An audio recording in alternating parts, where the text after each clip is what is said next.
Bet Online continues to be the world's most trusted betting platform and your number one source for online betting. From the earliest odds to in-game live betting, Bet Online provides you with all the action and the ability to watch the games as they happen. With the largest selection of odds on everything from football, the NBA, and college basketball, NHL to UFC. Head to Bet Online today and don't forget to use promo code BELIEVE, that's BLEAV, for your welcome bonus on your first deposit. Bet Online, the game starts here.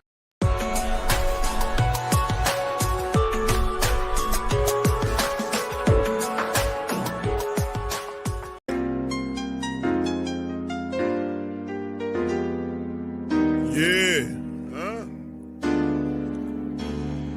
Boogie like Benson, I'm a who that. I'm a who that. Long as I'm living, I'm a who that. Lose or winning, I'm a who that.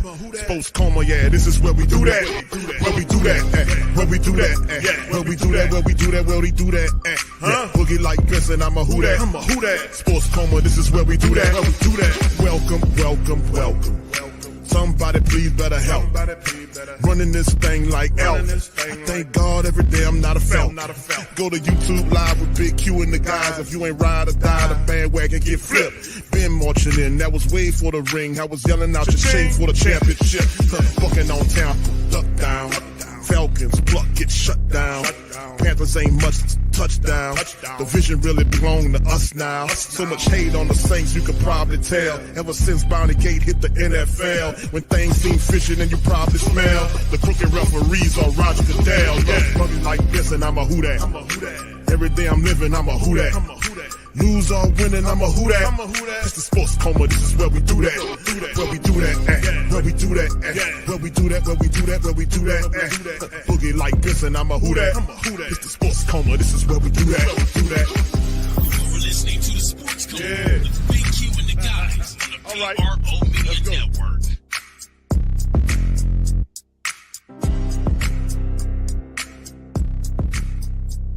All right. Shout out to the fam, man. Big ups to the fam. Appreciate y'all for being in this installment of the show. Welcome. You're now rocking with the Sports Coma with Big Q and the guys, where we have intense, entertaining, educating, and enlightening sport talk from your favorite sports fam. We're going to have a little quick stream, fam. Not much popping today. I just wanted to holler at you guys on some stuff. So big ups to you. Didn't get to do a stream on Tuesday. I mean, maybe Thursday or Friday. Couldn't do a stream, but we in this thing tonight. So big ups to the fam. Appreciate y'all being in this installment, man. This is the Saints coach search update. Shout out to Nick Underhill, man. Doing this thing in the broadcast, man. He's dropping some notes. Sounding more and more like Vrabel is going to New England. So if McCarthy stays in Dallas, look like Saints group will be AG, that's Aaron Glenn, Brady, Joe Brady, Moore, Weaver, Kafka, Rizzi, Cliff Kingsbury are on that list. It could be more. Those are the only ones that we know thus far. Still very early in the cycle. Of course, we do realize too, fam, that there are other coaches that are still coaching other teams that have yet to be interviewed. So that probably will happen next week. Well, we'll see the next group of candidates the Saints look at, like Weaver, Cliff Kingsbury. Those guys could be interviewed next week, and whatever other candidates the Saints are looking at as well. So we'll see what's going on with that. How do you guys feel about some of the candidates the Saints are looking at? Are you guys comfortable with some of these people? Please let me know in the comments section. What's up, fam? Appreciate y'all. I see you, Hemisphere, Big Valley, Booker, Kathleen. Shout out to you as well. Hemisphere, Randy. Good to see you, man. Mr. Bonds, shout out to you. Debbie as well. GM Kev, shout out to you as well. All right. No, we're not getting we're not getting another. No. I don't see a Dennis Allen on that list, man. Of those potential guys. Aaron Glenn is most certainly not a Dennis Allen type of person. Neither is Brady. Anthony Weaver, I don't think so as well. Kafka, from the Andy Reid, he's kind of goofy looking, but I think he's a pretty decent offensive mind. He wouldn't be my first coaching, somebody you can interview. Hope I don't see Brian Flores and a few other guys that I'd like to see on that list. But then again, I'm not really big on the guy that's conducting the interviews either, man. So big ups. What's up? What's going on, brother Daniel? Shout out to you, Giovanni. Big ups to you as well. Yin, much love as well. Good to see y'all. Yeah, Coach Possum was on the Jay Glazer.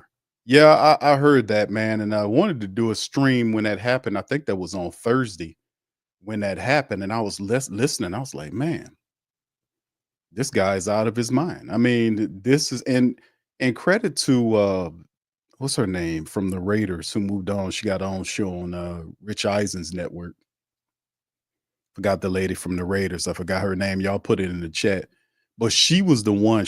Her commentary and analysis on Dennis Allen was right on through. And man, it's not like we don't know who he is. We seen what he did with the Raiders. We seen what he did with Coach Payton. We seen, what he did as a coach. He wasn't supposed to be a coach, but he got into it and he did a not so good job. And and like I said, some people it's just incredible. I mean, insane. He's insane. He's out of his mind. I mean, what can I say? I'm gonna play it for y'all. What's up, Gundam? Shout out to my brother Gundam. Yeah, and Amy Trask. That's her name. Shout out to Amy because she was the one that had dropped the game about Dennis Allen. We knew some of it about it.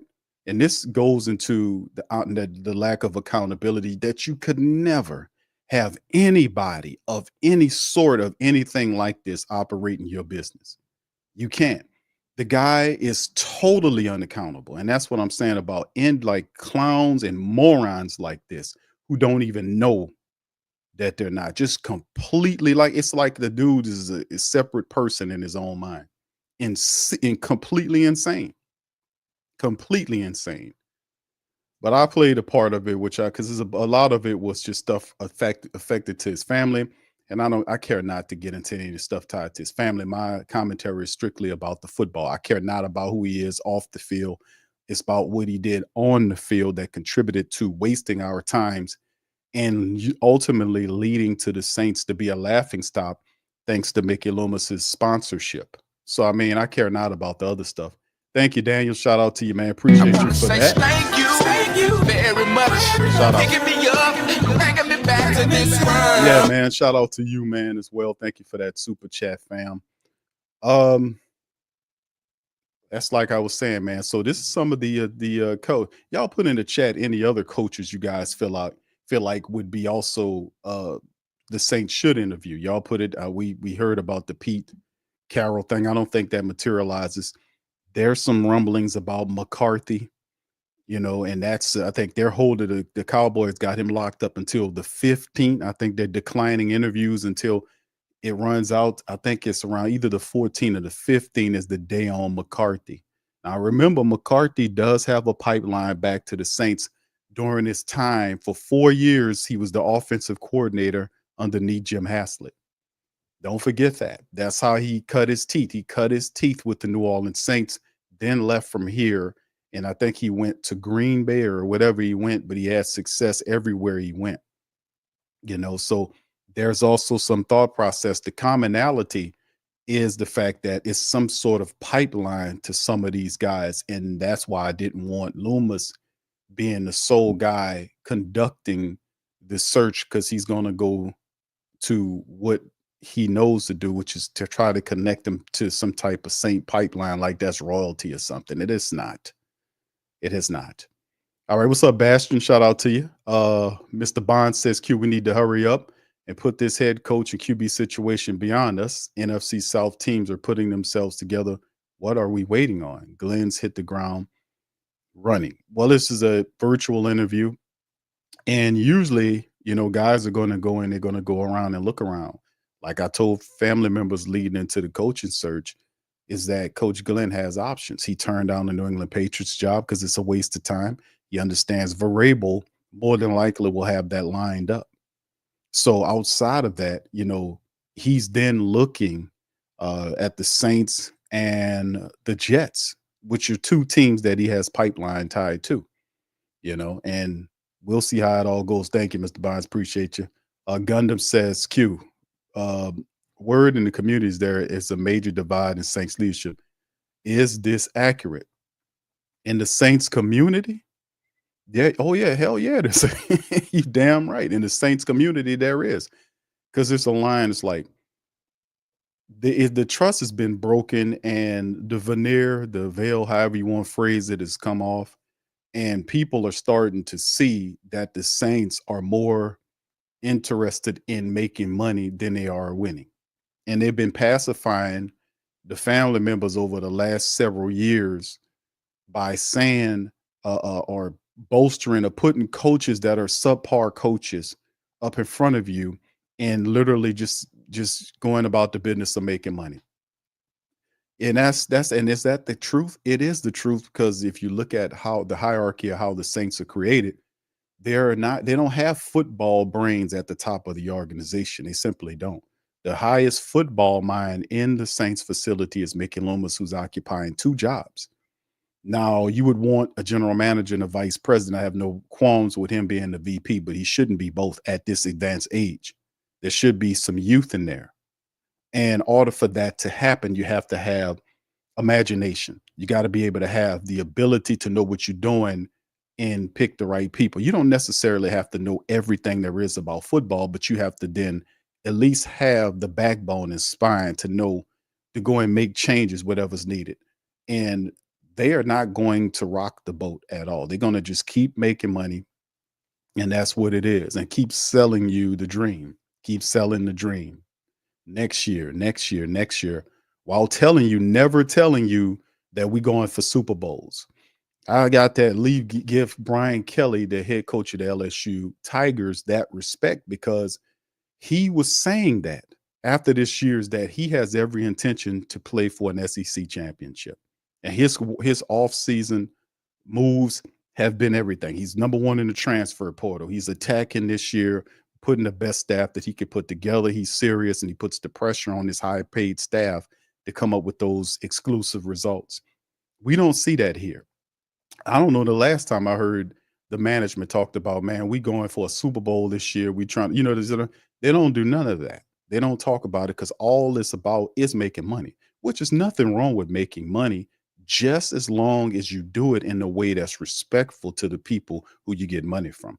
And then again, and that's what I've been pushing on is the fact that I've been saying for a long time that a lot of the family members really need to kind of level up understanding of the business game, level up what the team is attempting to do, because you have power to steer this thing. And I've been saying that for a while.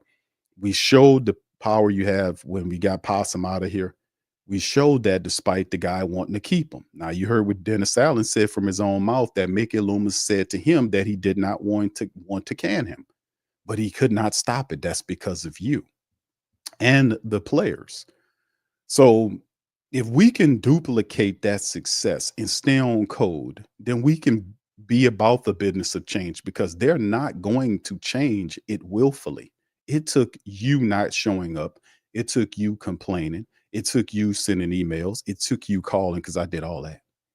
I called them. I don't know how many times, left messages, sent emails to the appropriate party. It broke through the curtain. Boom. And then that's she felt it. Plus, she's out and about anyway. She's a socialite. She's not up in some ivory tower and hearing the disgust of the people. Then finally it broke through. But that is the problem when you have leadership who don't know about the business on the field, like not the business, but the sport that they're governing, right? She got this because of the husband passing away. She's over trusting these people, and she should have made the call to bring in some more people. Having more people here does not hurt the team's outlook for the future. Having more people at the top helps the team's vision because it breaks away all of the stuff that we've seen happen over the last 3.5 years. Dennis Allen should have never made it that far into 3, almost 4 years. Never. Even the players were saying, it was like, man, this guy should have been, they were saying that he should have been fired after that Atlanta loss, after that Atlanta debacle, that he should have been gotten out of here. But you had somebody sitting up here operating out of emotion, totally out of emotion, no logic behind it, telling you to Ignore your logic, ignore the results, which is totally insane for anybody to tell you don't look at the structures burning down. Shout out to our California people too, going through all this stuff, weirdness going on. But pay no attention to all of the stuff that led up to it, which means the restrictions on water and all of this other stuff, and not bringing in anything to help fix what was going on. All this other stuff that just can nothing just happens out of a vacuum. There are things that lead up to it happening. They ignored all that. That goddamn guy sat up there and told you, I don't look beyond the results. I have to make a change. No, I'm not. All this kind of stuff. It is insane for somebody to tell you ignore the facts in front of your face. That's not a person that's operating on logic. That guy's an emotional guy. That guy's an emotional guy, man. He overly emotional and is not accountable.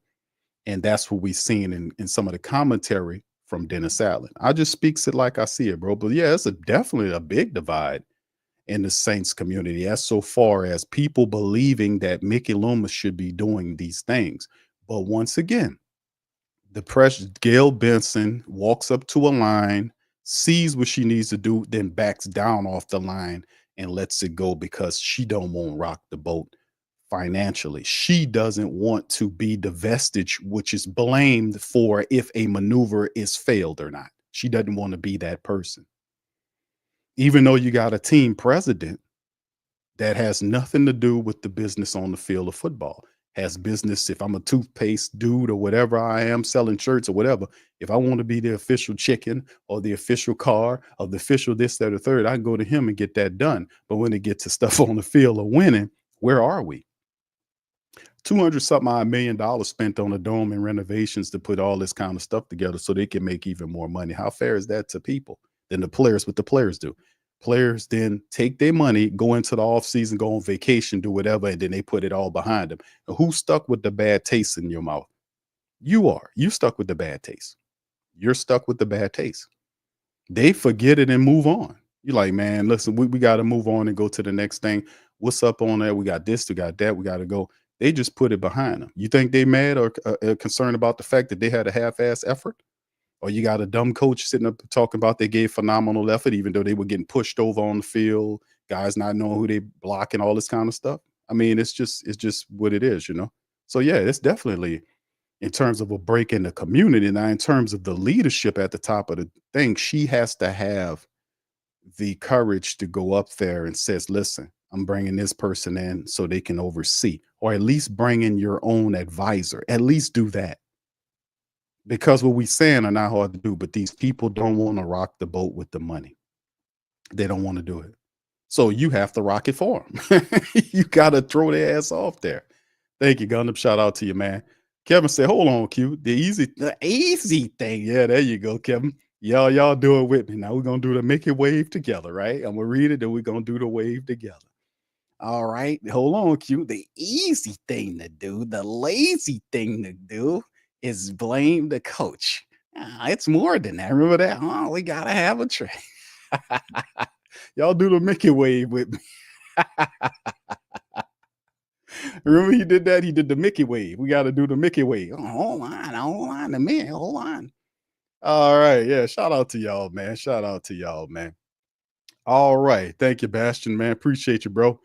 He says, being home with the flu. Oh, yeah. Since yesterday, he says, I was so glad when you turned up here right now with live stream. Made my evening a little easy. Thank you, brother. Appreciate that. Fantastic. Thank you very much. Picking me up, taking me back to this world. Appreciate that, bro. Much love to you, my friend. Appreciate that, man. Shout out to Bastion. And also shout out to brother Daniel, man, with the super chats. Much love to y'all, man. Thank you. All right. Yes, indeed. Don't forget Q. Loomis spent big money to block the fire DA billboard. Indeed. What's up, Arthur? How you doing, sir? Abby, shout out to you. Hemisphere says Q. Mickey been quiet ever since Miss B told him to fire DA or she will do it herself. According to DA, it was Mickey who let him go, not Miss B. According to the information, they said that that she told Slick Mickey to go and put him in the street. He tried to, kind of change her mind about it. She was adamant about it, so he reluctantly did it. So when she released a statement, he tailed on the back of the statement with Dennis Allen is a good coach, that type of rhetoric, which we know he's not. He's not a good coach. You don't want anybody that don't take accountability for the effed up actions, family. You don't want that. We don't need any, and that's what I was saying before. This team looking for accountability. How are you going to get something that you don't have? How are you going to attract something that you don't have? How do you even do that? Because even though you go, like you go, and this is game right here that you learn, right?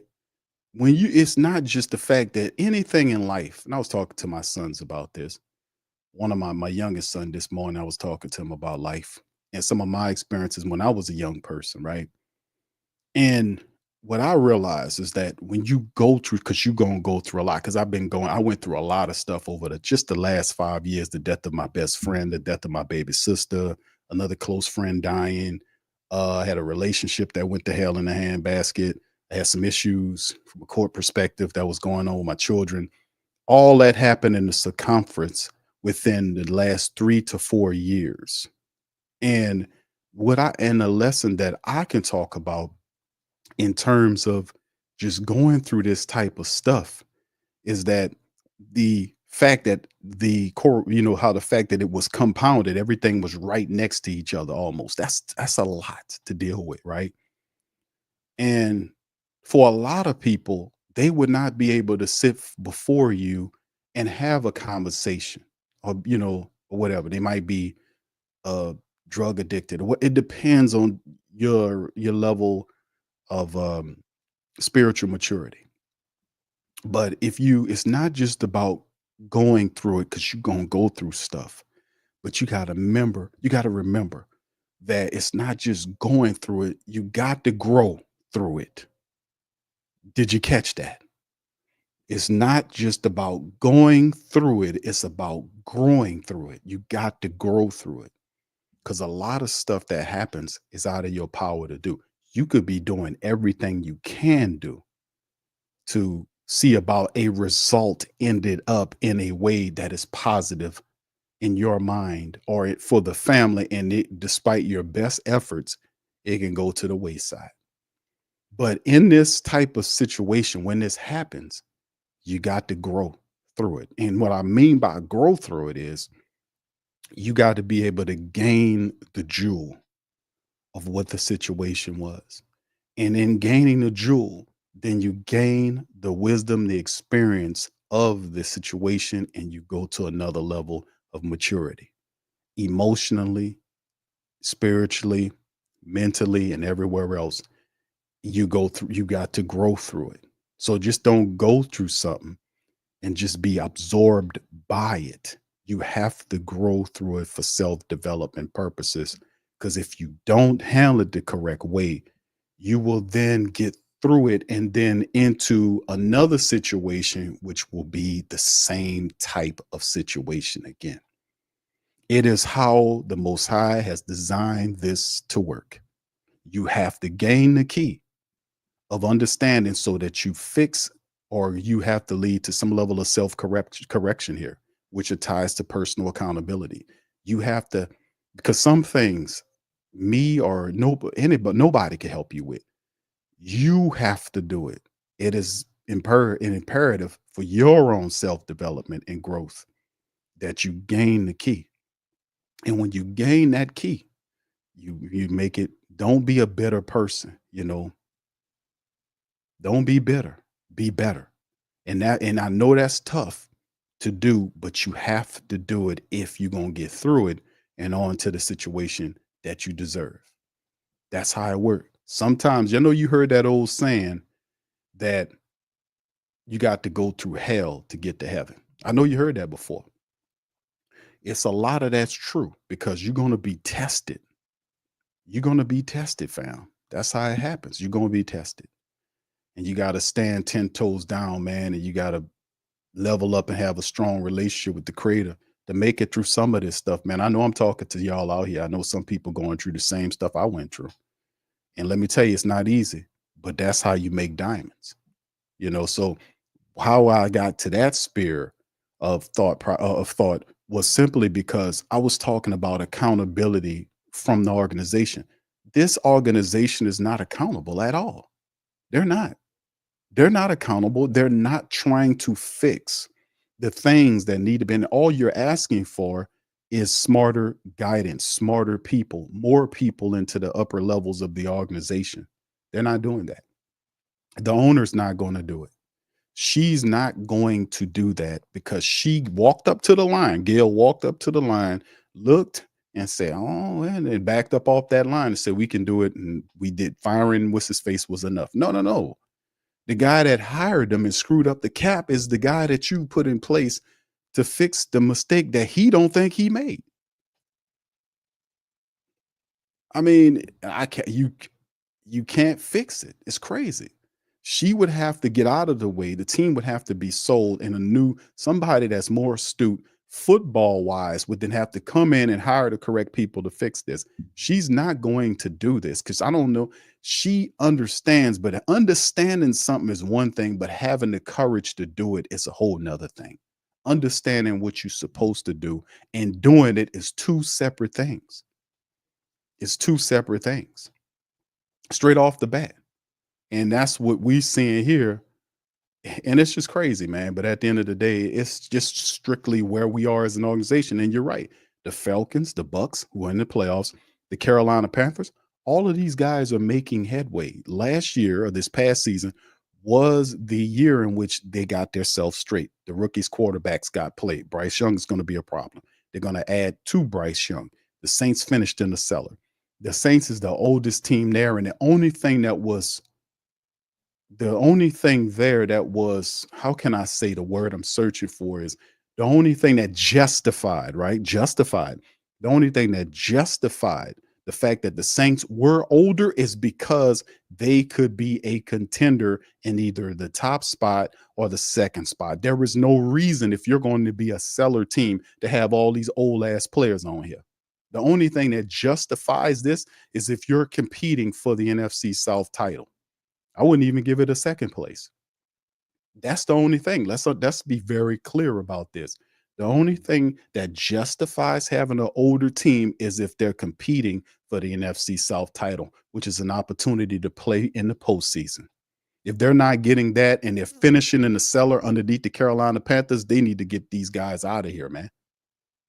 Get their asses up out of here, man. And I have respect and all that, but y'all got paid. We don't owe y'all nothing. This is I'm talking business, fam. You know what I'm saying? Did you get your check? Yeah, I got the check. Q, get your ass out of here then. Goodbye. Have a nice day. This is a business thing. You got your check. Yes, sir, I got it. Well, hasta la vista. The door's right over there. Get your ass up out of here. There is no reason to have these guys here if we're in the cellar of the NFC South and you got every team here is younger than you. And the younger teams are about to make a jump in a year, and you still wrestling around with trying to figure out which offensive system you're going to operate. Miss me on that. It's time to think about this here, man. It's time to think. Any other way, we patching holes in the boat. We patching holes in the boat. They patching holes in the boat, fam. All right. Anyway, big ups to the fam. Gundam says, Q. Oh, he says, I'm sorry, brother. The leadership of office is it at? Oh, I think I addressed that. I didn't see that question, but I think I addressed that, brother. What I was saying about she being Gail walked up to the line, had an opportunity, a big opportunity, and time. It wasn't just like I had to wait to see what happened at the end of the season. The Saints been dead in the water for weeks, months. So you know what you need to do. But the crazy part about it takes courage to make the changes, because the same thing going on with the Pelicans. Why is that guy still a head coach of that team? Why hadn't he been fired? You see what I'm saying? He's not going to save the season. He's not going to turn it around. His message is still, why is that guy still there? So, I mean, it's just a joke is what it is. It's a massive joke. And I'm not being negative about it. What I'm saying is I'm being real because I'm attempting to save a lot of the family base out there heartache from what's happening here because these people are not doing everything that's needed to do to win. Now, if they hire a coach, Aaron Glenn, and do that and bring him in, or one of those, Aaron Glenn is a well-liked man. He knows football. He will help, but does it cover the accountability issues the team has? And the original question is, how are you going to have accountability in the team, and it's not even present. There's no accountability. Mickey Loomis is not accountable to anything. He can do whatever he wants, and the dumb president don't do anything about it. He too busy fiddle faddling around with Washington's board of directors because he's won. What is he going to do? What is he? Is he going to check Loomis, watch him or anything? You know, he's not watching nobody. That's the point. Order for people to be accountable, the guy above him has to know at least half of what he knows so he can check him and say, let me see if he's still on code. You can't hire these guys and just leave them alone forever and just hopefully 1 year they get it right. No. What happened to timelines? Why you have a certain period of time to fix this, and if you don't get it fixed by this time, your ass is out of here. What are we talking about here? But they don't know. She doesn't know, and she doesn't have the courage to do it. That's what it come down to. It got to a fever pitch to fire Dennis Allen after a 7-game losing streak. And you got this guy sitting up here saying he didn't want to fire the man. What are you talking about, man? What are you talking? The players don't like him. The family, the support base don't want him out of it. Nobody's not pinpointing him. He's a loser. Fire him. Oh, hold on. I don't want to do that. Hold on. Injuries. No, Mickey. No, bro. And with all that going on, where was Lauscha at with all that going on? Where is he at? He's nowhere. He's right where he belongs, nowhere. He's somewhere making a deal for the Saints to get a sponsorship. Never mind the fact that they fallen through the flow. Never mind the fact they had 5 wins. We still trying to come on, man. We need accountability here. And sometimes if you're going to hire a coach, the guy got to be a strong-willed coach. It got to be to come here because you asking a lot of a head coach to do with a team that's not even accountable to its own support base. And the main guy at the top is Mickey Loomis. He doesn't even, with everything, listen, don't let him make it. Everything you guys said was true. You was right about that possum. You was right about this old ass team. You was right about this salary cap situation. You was right about the results, the losing, the failure, the funk, the stink, the rot, and everything else. Mickey Loomis don't have a horse in this race. He disappeared on the last several back weeks running from the people. Don't want to address you on what happened with the team. He stood up here for a losing coach that he fought for, even though the team didn't want him. He lied about the culture of the team. So, and then when you ask him, is it failure? You really think for a second that Dennis Allen Mickey Loomis doesn't feel the exact same way that Dennis Allen feels? He don't feel the same way that Dennis Allen felt when he said this. Listen to this. Put one in the chat, y'all. 30-year-old movies. Have you said cool beans in the past 90 days? One of the things I'm trying to do with to help myself is take away the resentment toward whatever else happened and just what was my culpability? What was this? Now, a lot of times it could have been their full 100%, but I still, if I live in that way and just have blame and resentment toward that person, I'm never going to get through it. You know what I mean? What did you do here between the years? Like I say, I played that little game with myself. Is there anything else you've done to kind of, because we can't move forward in resentment, right? Yeah. To handle that. Again, I think I really try to focus on controlling the things that I can control. Right. And when I think about getting fired, I really think about, well, look, as this is your company, this is your organization, you have the right to do whatever you want to do with that. And I don't look at it as, I failed. I look at it as they just decided they wanted to go in a different direction. And if I'm not what they want, I think there's a lot of spots that I will be what they want. Right. You heard that foolishness? He didn't fail. That is absolute. They had this type of person running the team. He was obvious a failure, a poor failure, with breakdowns in the team repetitively that led to a failing culture. But this guy's Do insane. with that. And I don't look at it as, you know, I failed. I look at it as they just decided they wanted to go in a different direction. And if I'm not what They went in a different direction, Possum, because you failed. You see the insanity of the whole thing.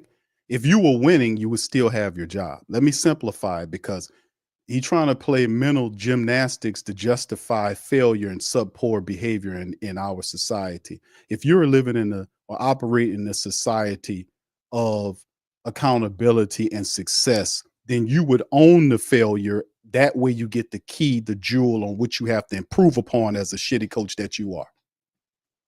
See that?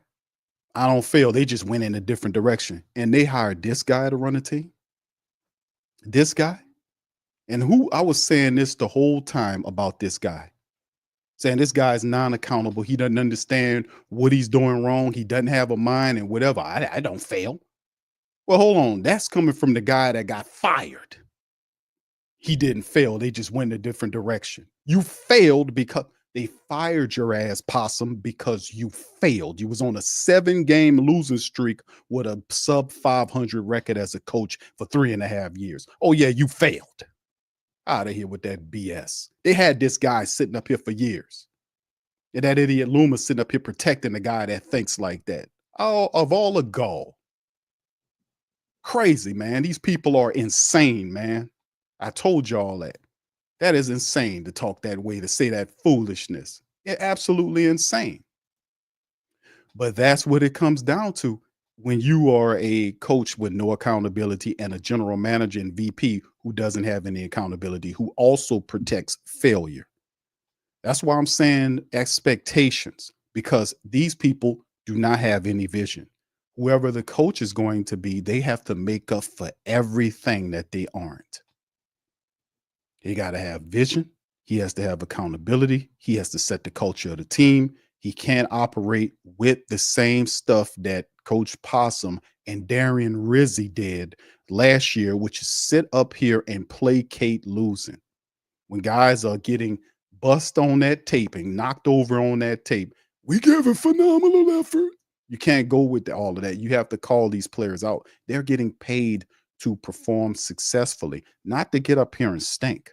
So when they do that, you have to call them out. That is the culture of it. Not calling them out is a violation of the accountable principle. Not sitting up here and think you doing something for the players by telling them they did well when they didn't is just lies. So since a dumb coach like that can't do it, you have to call them out. And then people say, damn, Q, you hard on them. I'm hard on them because that is what success culture brings. You can't raise no family with the foolishness these people talking about or build any successful business. What they talking about, you think out of all the years it took to build the brand that we operate with on at being as consistent and as thorough as we are, you think that I would even have success if I thought like these losers and these idiots justifying failure? That's crazy talk to me. Crazy talk. That's why I know it. I calls it out. If they don't like it, the hell with you.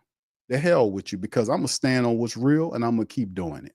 That's what it is. We don't placate no losing and we don't support no losers, man. The hell out of here. We're going to talk against it until we run you out of here. And if I'm the lone voice in the win, then I'll be the lone voice in the win. And sooner or later, they'll ride. That message will get through. But this is more of the same from what the Saints staff has to be up to. So whoever the coach is going to be, they're going to have to deal with fixing all of this. Aaron Glenn will have, if he is the guy, because he has his picks between the Saints and the Jets. The Jets are a team that have the exact opposite. They got a meddling old coach. An owner who wants to win. But at least I can credit him for that. I can credit him like the man tired of losing. He wants the team to win again. He might meddle again, but I guarantee you, if he had somebody that was winning, he wouldn't meddle. If he's seen the results, he wouldn't meddle. If they were Woody Johnson, if they were winning, he wouldn't meddle in that, because all he wants to see is a team giving an effort and them people being successful. That's what he wants to see. And if you're not seeing that, you're supposed to meddle. You're supposed to meddle in the coach situation if the coach is failing. You don't let the guy sit up there, fail without going to ask him if he needs help, looking over his shoulder. And then when he fails, you don't come out and spin excuses for him. You don't do that. You don't lie about the culture of the team saying that the culture is fine, even though the locker room was split in half. You don't do that. That's disingenuous, and that's how these people operate. How dare that guy sit up there and talk, well, I didn't fail. Are you these people are insane, man. They're crazy. That Dennis Allen dude is absolutely insane, man. For him to say something as ridiculous as that. Guy is insane, man. He's insane. He's crazy.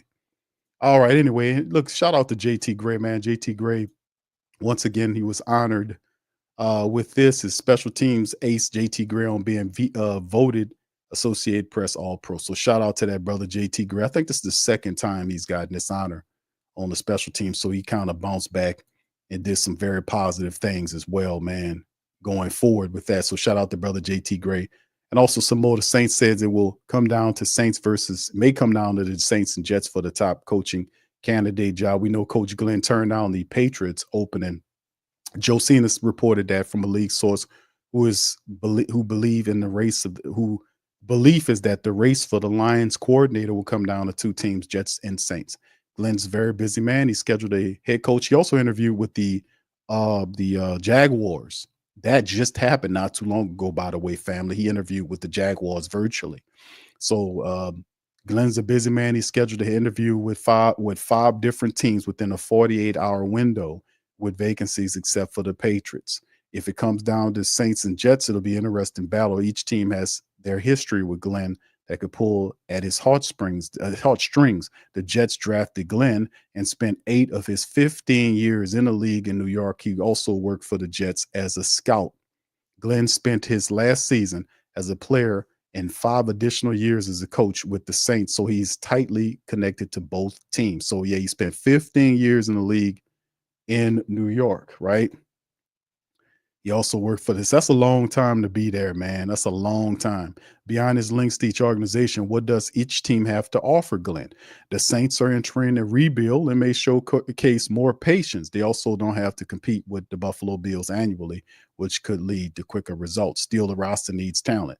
The lines of youth and impact intersect at Brian Bresee, Olave, Rashid Shaheed, Tali. The list isn't long, but that's why the Saints are in place right now. New York has been going through their rebuild and picked up some really good pieces in the draft recently. The 2022 draft that yielded Breece Hall, great running back, Garrett Wilson and Sauce Gardner. These excellent players. Devontae Adams and Quincy Adams are a pair of former All-Pros as well. Jets win in the talent department, but both teams need a quarterback. That, along with a previous connection to Glenn, is what the Jets and Saints share in the race. It'll be on Glenn to decide what differentiating factors he values the most. Well, if it came down to something close, you would ultimately kind of look at the fact that the Saints, what doesn't make the Saints an attractive destination for a guy that has options? Like you have options, right? You might not have, like I said, when he came out, he's going to have options. And the Saints versus the Jets situation, 2 losing teams. The Jets cap situation is in better than the Saints, right? And that's the thing that I think kind of separates the two in terms of that. The Saints, yeah, whoever going to take on the Saints job, they got to be $60 million in the red with the cap, right? 60 something odd millions in the red. You got to get down to the black and further into the black so you can free up money, so you can do what you got to do. You'll be saddled with a quarterback who you possibly don't want, right? You got to find your offensive coordinator that'll work with said quarterback.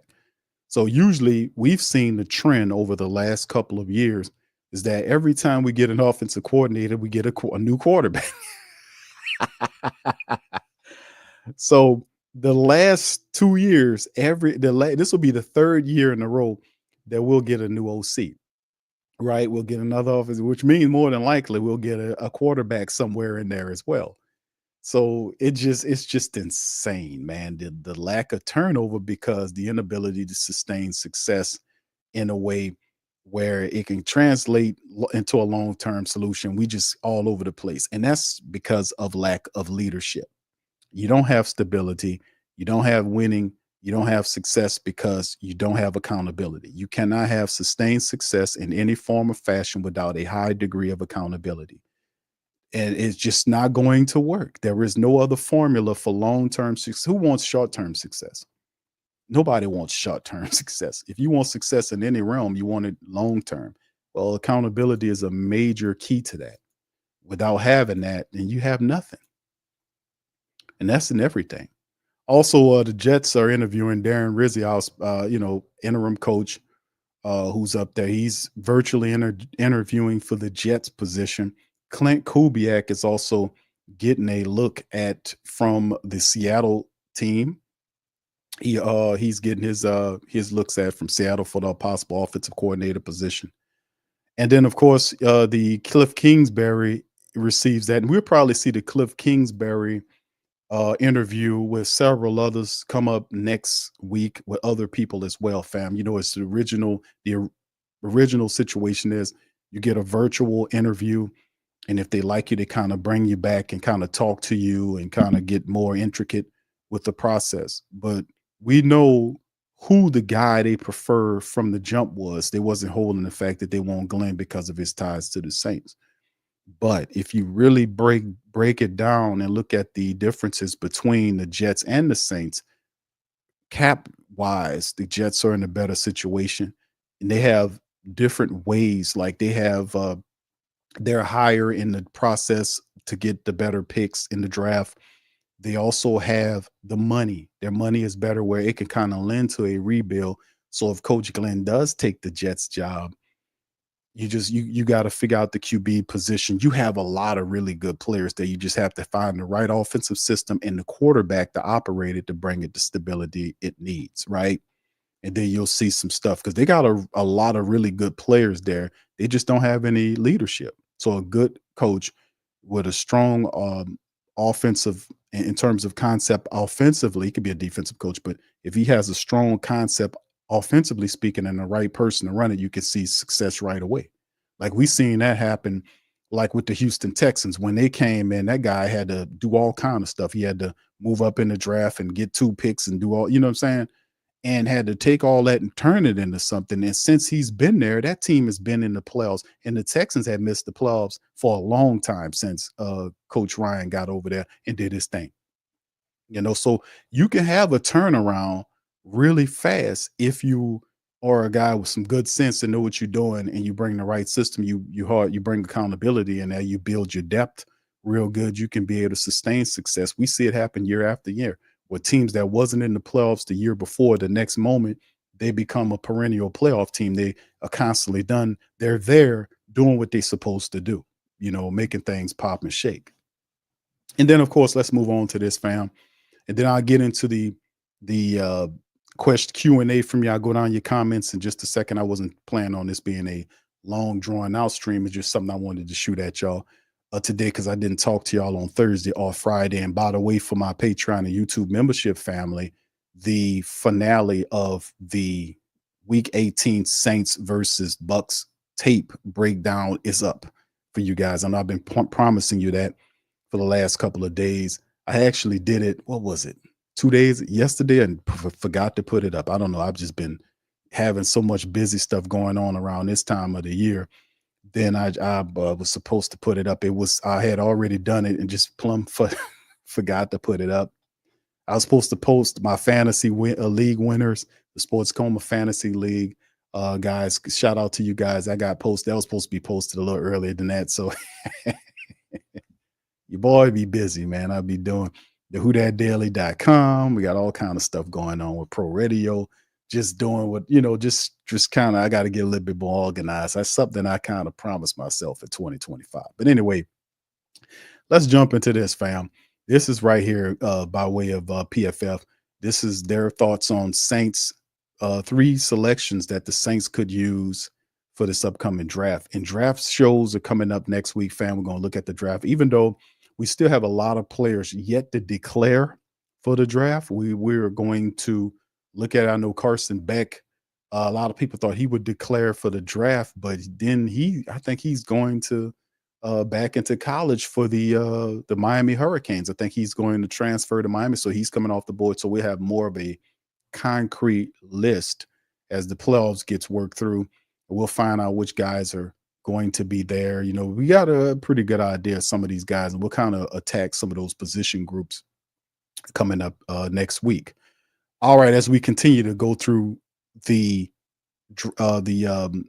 as well as the news around the candidates, because we should hear from Cliff Kingsbury and all these guys coming up next week. All right, so anyway, New Orleans Saints mock draft pick, Nick Scorton. Now, we talked about this before. This is another person picking Scorton. Now, he's a really good defensive end, but I just don't think that would be the measure what we go through. You know, let's just go into what their picks are. Intriguing picks. They have them mocked Nick Scorton. The intriguing picks are Mason Graham, if he's there. Kelvin Banks Jr., which is, man, listen, Kelvin Banks is very good, a good offensive tackle there. I like Will Campbell. I think Will Campbell is the best. Maybe I'm just a little jaded because I'm LSU, you know what I'm saying?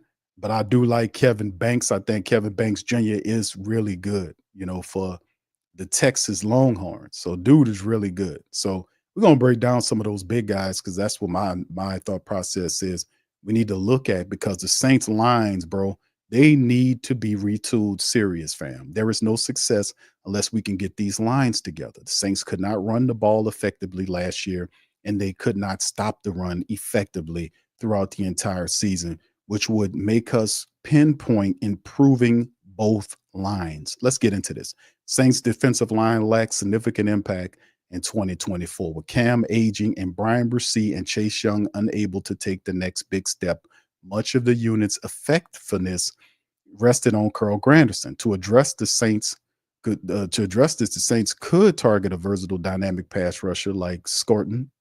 While his 24 campaign wasn't as dominant as the 23 campaign, his combination of finesse, power, and an array of pass rush moves makes him a formidable option at 280. Other strong considerations include Mason Graham, who could bolster the interior, or Shamar Stewart, the massive 6'6", 290-plus pounder from Texas A&M.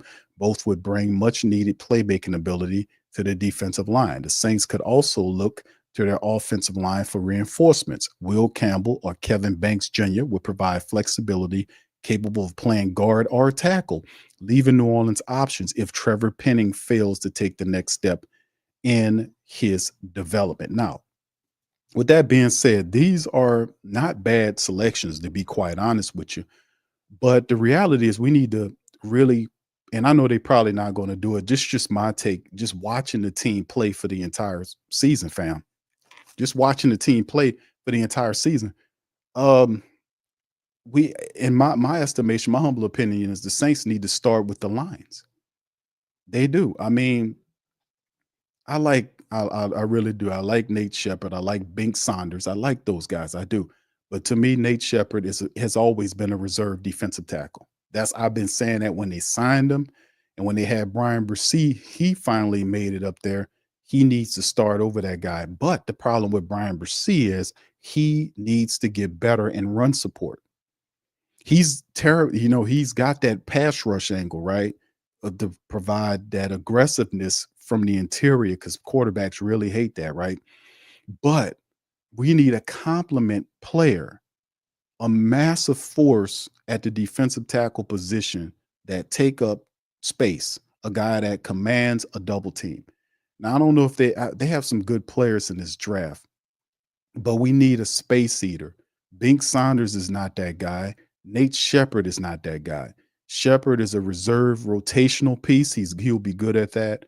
And we need somebody else there. We need to improve Brian Bresee. We need to get a coach.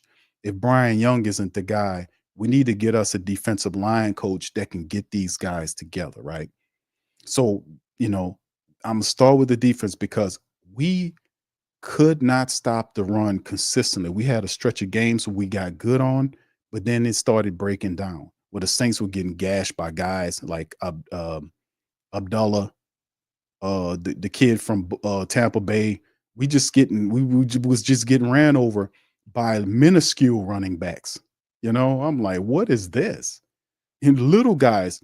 So I mean, and it would just be simple, either a draw plays or dive plays, nothing exclusive, but they were able to gain ground on the Saints internally, move them around. So that's what I would want to start. Maybe not in the first round, depending on who's there, but in terms of the lines, we need to focus on that. The offensive line was one of the problems that I seen as a group last year. It really came into clear view after we seen injuries mount to McCoy and then Lucas Patrick, and then these guys disappeared, didn't come back till later on. And then when they came back, they didn't play nearly as well as we would like to see them in the 3 games they were back for. And then in the 3rd game, the man got hurt again and had to leave. So Lucas Patrick was in and out of the season. So what, if anything, showed you a major area of concern was the Saints offensive line. Tyler Fuaga played well for his first year. He wasn't perfect, but he had really solid games to show you, hey man, this is a keeper here this is a 10-year starting offensive tackle we have here. Trevor Penning, question marks from him starting in preseason they were shaky on Penning. Overall, Penning did a decent job. What's my grade on him? I would give Trevor Penning a C+, maybe even a B-. Well, C+ is the best I do, second thought, because his technique did not improve as we got later on in the year. Because usually you can see mistakes made early on, right? But as the season grind on, you want to see a lot of that stuff change. You want to see him understanding who he needs to block. You need to see the technique of him playing too high, where guys just get too low and they just walk him like a vending machine back. He did not improve that. And why didn't that offensive line coach get that together? That should have been a point of contention in every practice, because if he's doing that in the game, he's doing that in practice, and that needs to be corrected in practice. So why didn't the offensive line coach get that together? That's the problem. From a running perspective, a running game perspective, Penning did well at time. But listen to this. Later on, and you can watch the tape, and that's why I love doing the Patreons, because I could show the people what was happening. Defenses would shift right before the Saints snapped the ball, right? And it would what they would do is, right, a part of that was to create confusion with the Saints offensive linemen to decide on who they were going to block, right? It forced them to make a judgment. Like, you can go and set up a play right out of it and know what time it is. But when it adjusts, they slide, and then you have to be able to then communicate to the guy next to you who you have, point out who you have and who you're going to block, so y'all don't end up missing a block or doing something. They did that a lot on the Saints in the last several games. And then you seeing confusion with offensive linemen not knowing who they were going to block, or either getting there late or getting to a spot like the offensive line coach told us, and they were supposed to wall off the area so the backer can get behind them for a gain, right? This is what they taught us. That never happened, because guys would get there late. Guys wouldn't wall off defenders. It was calamity going on. So that has to change. So if you have an opportunity to get a Will Campbell, and I doubt he'll be there when the Saints pick at 9, but perhaps Banks is, who's equal. If you can get either one of the top 2 offensive tackles, I would get those guys. And if it, depending on who it is, I would move my line around, because you got to understand, the Saints could be stuck with Carr, but you want to be able to build the line so you could be able to run the ball. You have to run the ball, and you cannot rely on whoever the quarterback is going to be, because the system is going to be new. So when you get there, you're going to have to make sure you run the ball. You need strong offensive linemen and a good system to run the football. We don't have that right now. We don't. The Penning should, depending on what he's seeing here, he didn't improve his technique like I would like to have seen later on in the year. if depending on which one of these, if Will Campbell is there, I'll resituate my whole line. I'm for real. If Will Campbell from LSU falls to me at 9, and I don't think he will, but if he did, man, I'm pulling the trigger on that. I'm taking Will Campbell, putting him at left tackle, sliding Penn. That's right, at left tackle, putting Fuaga at right tackle, and situating, moving that other guy to the guard position, pinning to guard. That's what I would do. And then I would be about the business of seeing if I could find somebody else for Lucas Patrick, because Lucas Patrick is a backup. His body couldn't handle that playing that guard position as a starter. The guy's a backup. Nick Saldiveri was supposed to be the guy in there handling business. The Saints didn't go out and get no higher level guard. They stuck right there. Lucas Patrick was in and out of the season, couldn't keep up.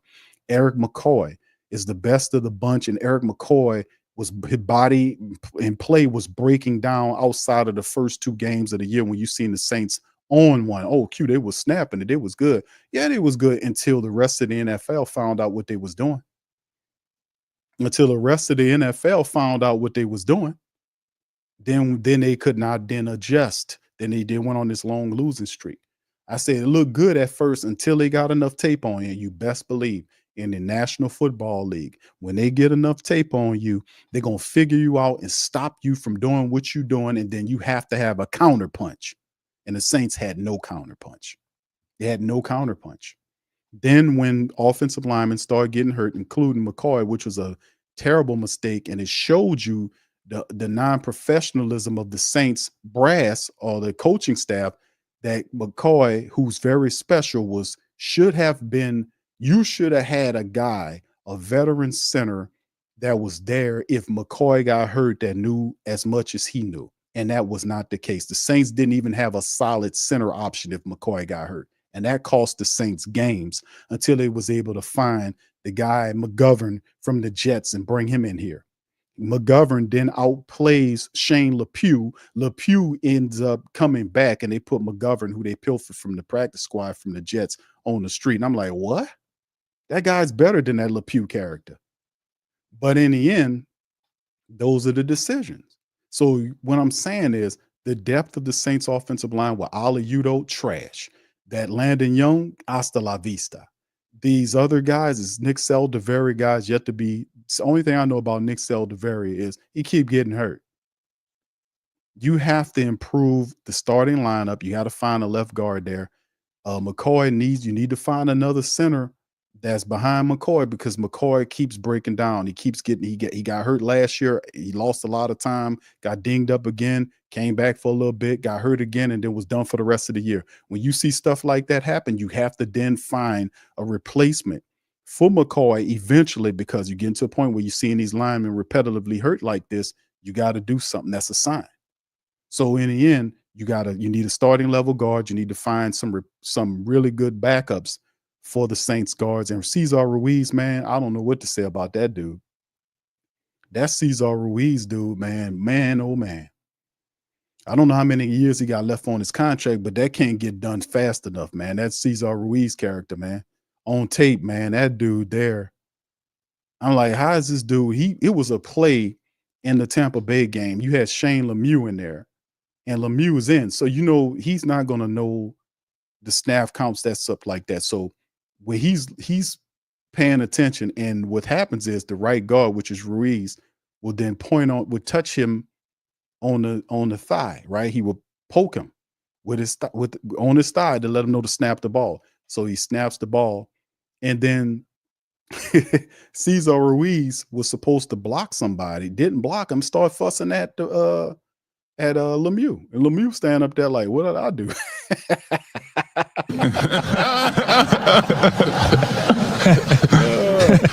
Well, hold on here, Caesar. Hold on here, Caesar salad. Let me ask you something. Who put the sour croutons in your damn salad? Who fussing at your ass? Because you deserve to be fussed at more so than anybody. I'm just going to be honest with you. Cesar Ruiz if anybody's supposed to be doing some fussing, it's supposed to be whoever the offensive line coach. You need to light Cesar Ruiz up, man. Man, he get pushed around. He late to the party. Now, he do some positive things, but Cesar Ruiz, to me, man, had that one good year that lets him getting paid. I keep telling y'all the same thing. Film don't lie on these guys, man. Boy, that Caesar salad, that contract can't get over fast enough, man. But anyway, the bottom line is the O-line defensive line needs help. We need depth. We need a starting level left guard. If you have an opportunity to get one of these guys, one of these top tackles, you get them. And then defensively speaking, you need another guy, and you need a defensive line coach that's going to get Brian Bresee up to speed on his run abilities, because he's the future. And you need another big, massive defensive tackle or nose tackle, no word, that needs to get right next to him and have a solid rotational piece of people that goes there. Because right now the Saints getting ran on much too easily, right? And then, of course, they mention these defensive ends. Family. We've taken defensive ends. That's why the Saints went with Chase Young. If they believed in the guys that they drafted, there would not be the need to bring Chase Young here. The Saints are not going to not trade Chase Young. They obviously are going to re-sign Chase Young. That's on Mickey's playbook. That's why they didn't trade Chase at the trade deadline. I told y'all at the time. I said, if they don't trade Chase Young, he will be re-signed for the Saints. First chance they get.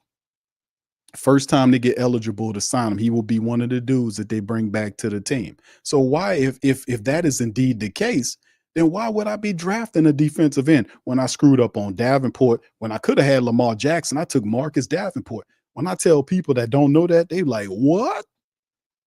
They go like this. What? Indeed. That's what they do. They say, what? Y'all had a chance to get Lamar Jackson and y'all chose who? From where? Oh, yeah. They had moved up, and everybody, including myself, thought, man, they're going to get Lamar. Oh, we about to get Lamar Jackson. I knew what he was. When we was at Louisville, I knew Lamar Jackson was going to be every bit of what he is in the NFL. Some of these guys, you can see them. You can see them. You can see the talent. It's undeniable. And he was one of those guys. Saints said, nope, Marcus Davenport. I was like, what? Turns out the man was hurt when they drafted him. He had something wrong with his finger. The next day they drafted him, he had finger surgery, which was a bad omen. And he spent the majority of his time hurt. So that was a laughable pick right there. But the Saints didn't stop that. They take Peyton Turner, bring him on the team. And Peyton Turner, the Saints didn't pass up Peyton Turner for Chase Young this year. So Peyton Turner more than likely going to be outside the door too. And then the Saints also took this year. What was it this year? It took last year. They took him last year. Isaiah Foskey. Or was it this year? I forget, man. Isaiah Foskey from Notre Dame. They picked up Isaiah Foskey. Guess where Isaiah Foskey's at? Playing special teams. So I would stay away from that. See, the Saints got Granderson undrafted because they hit on the undrafted guys. They got Chase Young, and Chase played the majority of the year. He was healthy. He didn't get the kind of sacks that we wanted because a lot of time Chase was out of position. His gap discipline suffered where he'll try to do this. And that's what happened in the Bucs game, where he would leave areas to go and pursue the quarterback on some self-made stunt situation that opens up the lane, and Chase, and there goes what's his name? Baker Mayfield running around on him, picking up yardage, running in the place where Chase had vacated. So, like I said, man, I just don't see the same. I think the Saints want to sign Chase Young, and they're going to try to sign Chase Young back to the team because the drafting of the defensive ends have not worked out. The Saints have not drafted a defensive end and made him be developed into a starting level guy. We've seen that with the first round draft pick guys, and it's just not happening. Whether they were they were first rounders, late first rounders at that, but still in all, there is no development there, for these people. So what do? And then it's the Cam Jordan thing. Well, Cam Jordan actually did pretty decently for his age, and he did way better than what he did the season before, right? But still in all, man, the bottom line is the Saints are relying on older players because they're not drafting or bringing in players that could pick up that slack. So you got to over-rely on the old Cam. You got to over-rely on the old DeMario. You got to over-rely on the old Tyrann Mathieu. You got to over-rely on these old players because you're not developing these players in a way where they can be contributors to the team right away. And that's a problem. That's a problem, despite the fact that DeMario Davis got up there and said, we draft well. I said, no, you don't. What are you talking about, brother? No, you don't draft well. That's not true. All right, shout out to my brother KT. He said would draft. Oh, Ted McMillan. Yeah, he says Graham or Abdul. If Carter is there. Hold on, KT. If Carter is there, man. If Mason Graham is there. Shout out to my brother KT. KT popping up right at the right time, man. Ted McMillan is good. Man. Some people see Ted McMillan as the best wide receiver in the draft, not named Travis. But then Travis, people see he he's a wide receiver, that wide receiver cornerback situation. Phenomenal talent. But a lot of people see Ted as that guy. I like Ted McMillan, man. Man, listen, I know about Chris Olave. I know about the Ohio State pipeline. I get you on that, KT. Man, what is it to have a Ted McMillan if your quarterback on his back? What good is to have a Ted McMillan if your quarterback is on his back, brother? We got the scariest quarterback in the entire NFL league, man. We got the scariest quarterback in the NFL on our team, brother. A guy get 5 feet within him, he throwing the ball up for an interception. We got the scariest quarterback. The game just started in the KC game, and the guy got within 5 feet, he threw the ball up for an interception. I was trying to throw it out of bounds. Man, cut it. Yeah, bro, I'm thinking about line. Mason Graham, you're right. Best defensive tackle there. Abdul Carter from Penn State, phenomenal. Parsons comparisons to that guy. I'm like, man, if we get that, but that guy's not going to be there at 9 KT, and you know it, brother. Thank you, man. Appreciate it. I want to say thank you. I know Ted will be there. Picking me up, bringing me back to this world. I wouldn't take Ted, man. I like Ted, but the thing is, I got to build them lines. The Saints have a lot of picks. If Will Campbell is there, I'm taking Campbell, bro. I got to build my line because I can't count on Carr to find Ted McMillan on his back. All right. He also says, Q, Mickey Loomis and Peyton screwed over us by passing on Lamar Jackson and Jordan Love for Cesar Saleh Ruiz. I had to throw that one in there. And Marcus Davenport. Fam, Davenport's an obvious bust. Cesar Ruiz, I keep telling y'all this, the message won't turn, is that this guy had one good year. If you watch the tape, you have to watch the tape on Cesar Ruiz, and you'll see where I'm coming from. You study that film, I'm like, oh my God, this dude here. You supposed to know better. I can give grace to Trevor Penning. He's inexperienced. I can give grace to Tolly. He's a rookie. I can give grace to Lucas Patrick. He's not a full-time starter. He's a reserve guy. But boy, oh boy, if you're a first-round draft pick that been playing the bulk of the time that you've been here and your name is Cesar Ruiz, I can't give grace to you on that, brother. He had 1 year that earned him the contract, and all the rest of those years is subpar like a dog, man. The dude gets beat. He don't look strong out there. Sometimes he don't know who he's blocking. And I'm like, dude, how are they watching this tape not infuriating?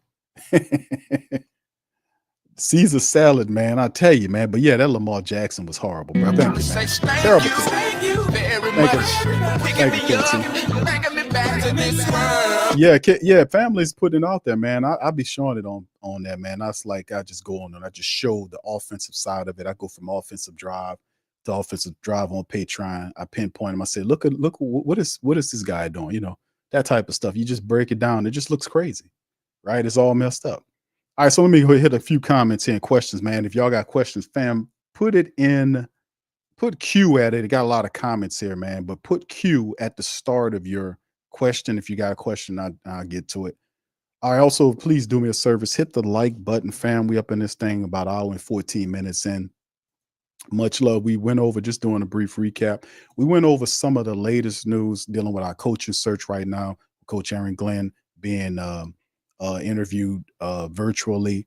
The Saints still have a couple of other coaches that they have to look at going into next week. They have a few other. Cliff Kingsbury is another one of those guys that the Saints are going to get an opportunity to virtually interview. There's several others. The Mike McCarthy, there's pipeline in terms of a dialogue about McCarthy having interest in the Saints job. That's a rumored mill report that's being thrown out there. I don't know how true it is, but Dallas is stopping teams from interviewing Coach McCarthy right now. I think the cutoff point for what his contract is up with them is the 15th. I want to say it's January the 15th or the 14th. Y'all put it in the chat. Let me know. But yeah, that's also something that's being rumored about. So, like I said, when you talk to any of these coaches, you want to like a coach, a coaching prospect with former experience and not just former. Let me just say this, and not just having former head coaching experience, because we did that last year. I mean, not last year.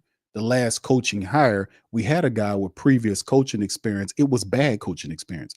We don't need a guy with losing coaching experience unless the situation, we know the particulars of the situation, like what happened with Dennis Allen. He had a team that he had to build up, but he took the job understanding what he needed to do to win. And he didn't draft well. He had no presence, and Amy Trask really laid that out. How she said he would demean and she didn't want to say backstab, but that's what we seen him do in New Orleans. He backstabs his players. He violate the principles. He did the stuff with Spencer Rattler when he made him an emergency quarterback to protect Carr from competition by buffering Hayner. We didn't like that. We didn't like what he did when he called his players out and apologized to the Falcons. I don't like my coach, apologizing to the Falcons of all people and don't give you no apology. How you apologizing to the people? You don't tell the Saints, who that's faithful, nothing for all this crap coaching you did. But remember, I didn't fail. I don't look at it as me failing. I didn't fail. I'm like, I told y'all, these are idiots, man. These morons and fools. I didn't fail.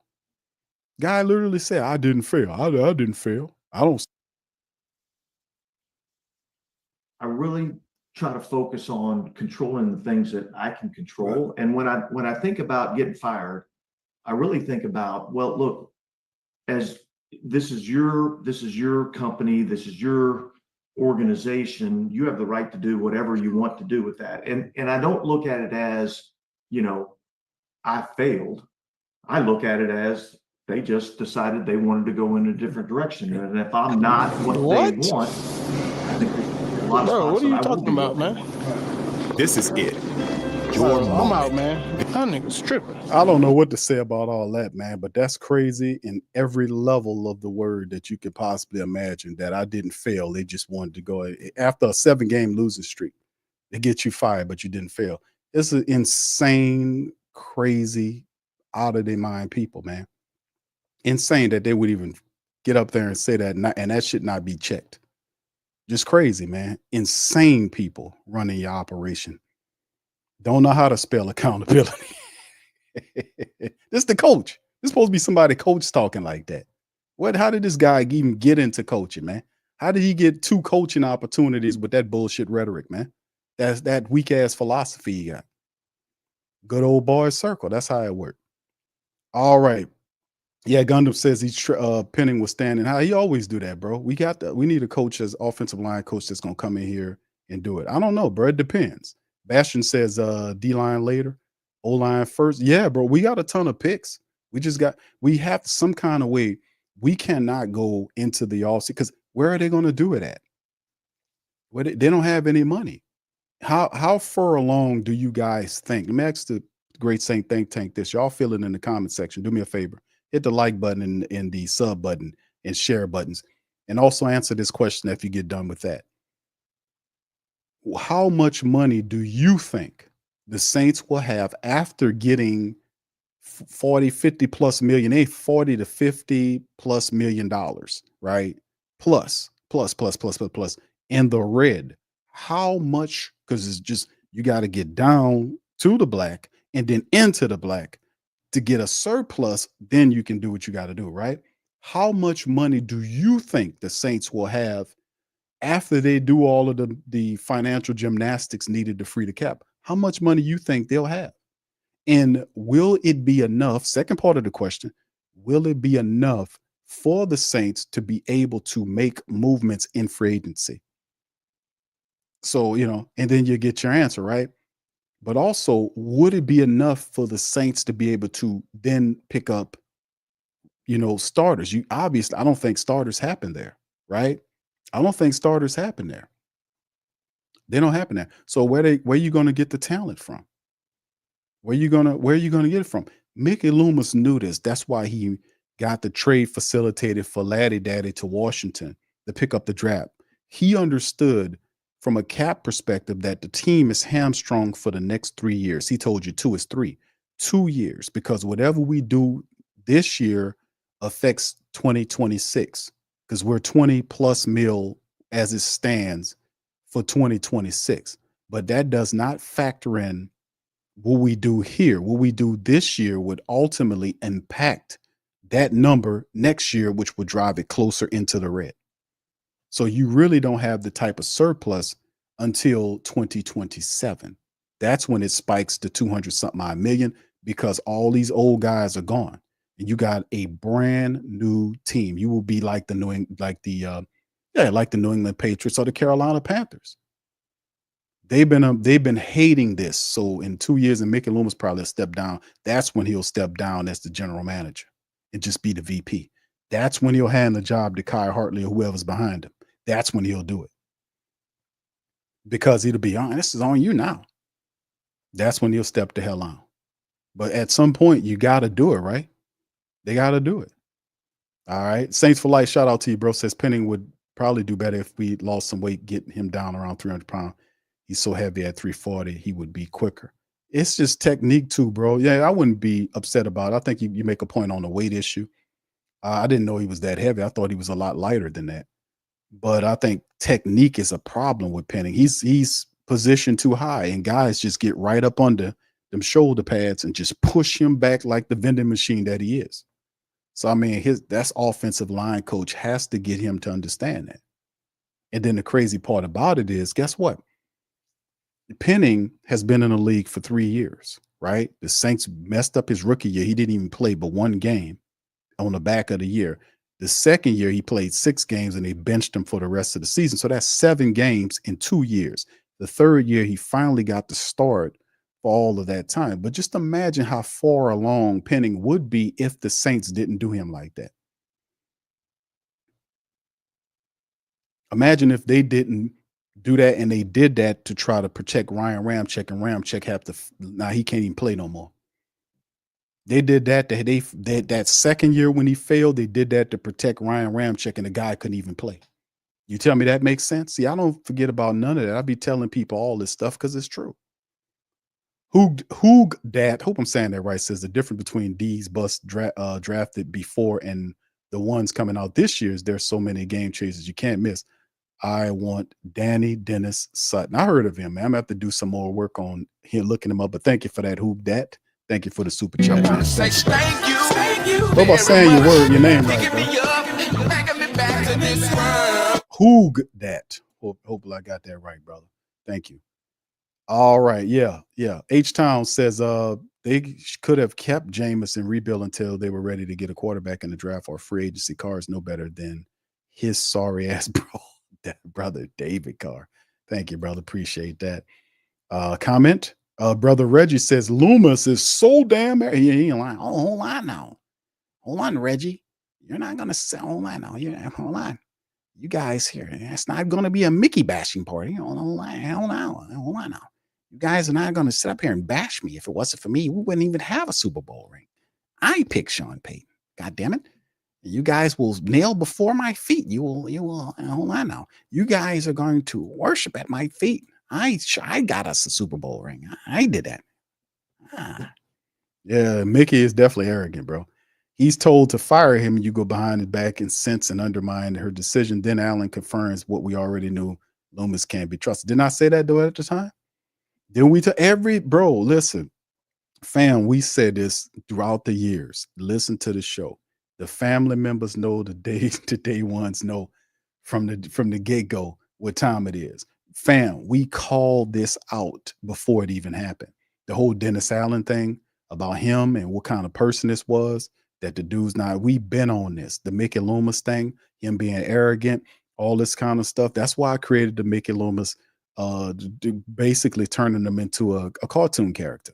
Nobody don't care about what he says. They just make fun of him. And I just made up a name. I listened to him long enough that I just created this, like I listened to Rizzy and came up with the dumb crap that he says. At the same time, Mickey Loomis is the type of dude that would do a decision. He's so emotional, he's so emotional, that he would make a move just to spite you, or would not make a move just because you wanted to do it. That's what common sense don't even factor in. It doesn't even factor in. That's why you need accountability, because the decisions that are being made are funneled down to one guy. The guy is out of his mind. He's out of his mind. Who would hire the guy what I just played? Who would hire that guy? Who? And then make up excuses to now not fire him, and he was on a 7-game losing streak, and his team was on him, full out mutiny on him, and he's still saying no. What? There is no justifying of that. You're supposed to see that and get it done, but we were on it. It's just crazy, man. Thank you, Reggie.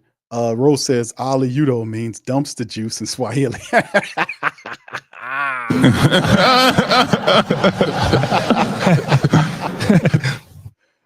And Seldavari means burnt salami in Italian.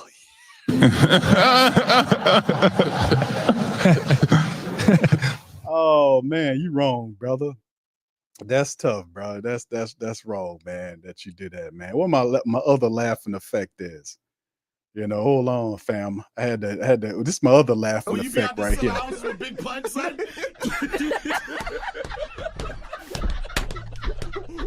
Yo, shout out to Season, man.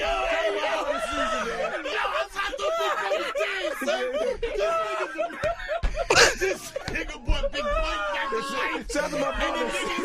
Oh man. Oh man. Hold on. Oh man, we tearing it up, man. That's when you falling all on the floor. We stuff falling on top of you. You laughing, kicking shit over. All right, man. Shout out to you. All right. Anyway, let me see what else we got.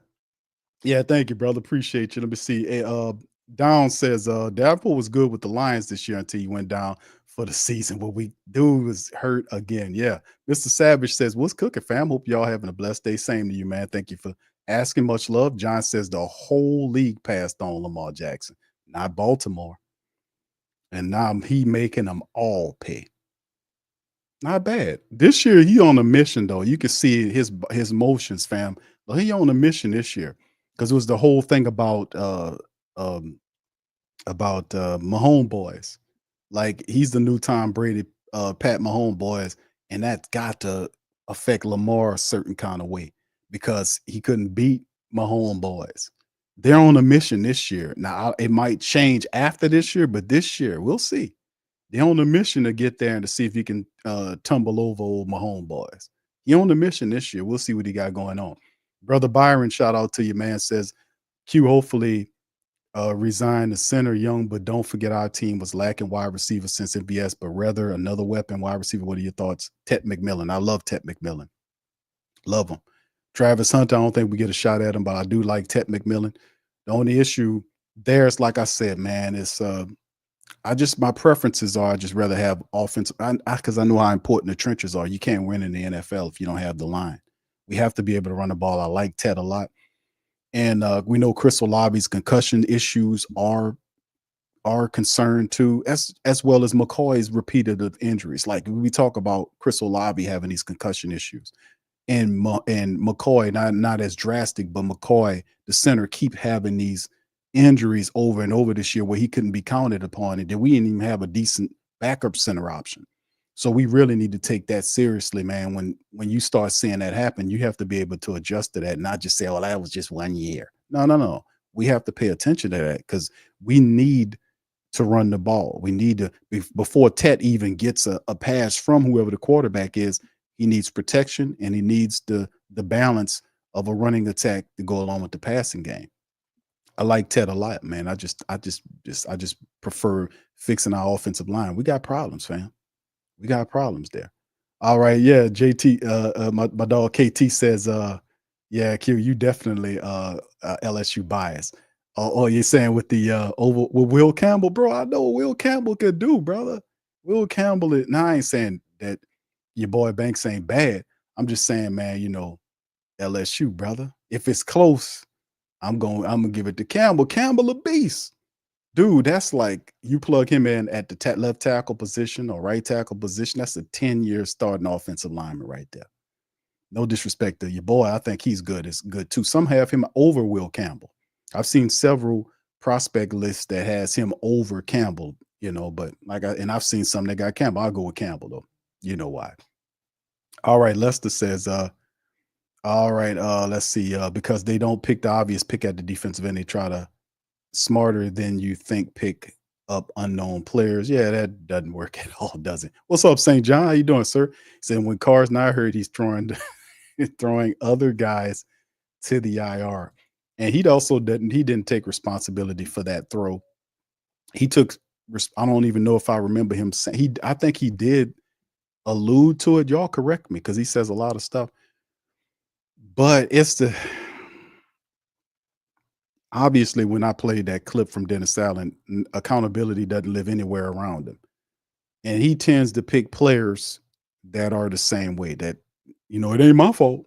I just threw the ball. He had a decision on whether he didn't have to go up there and get it.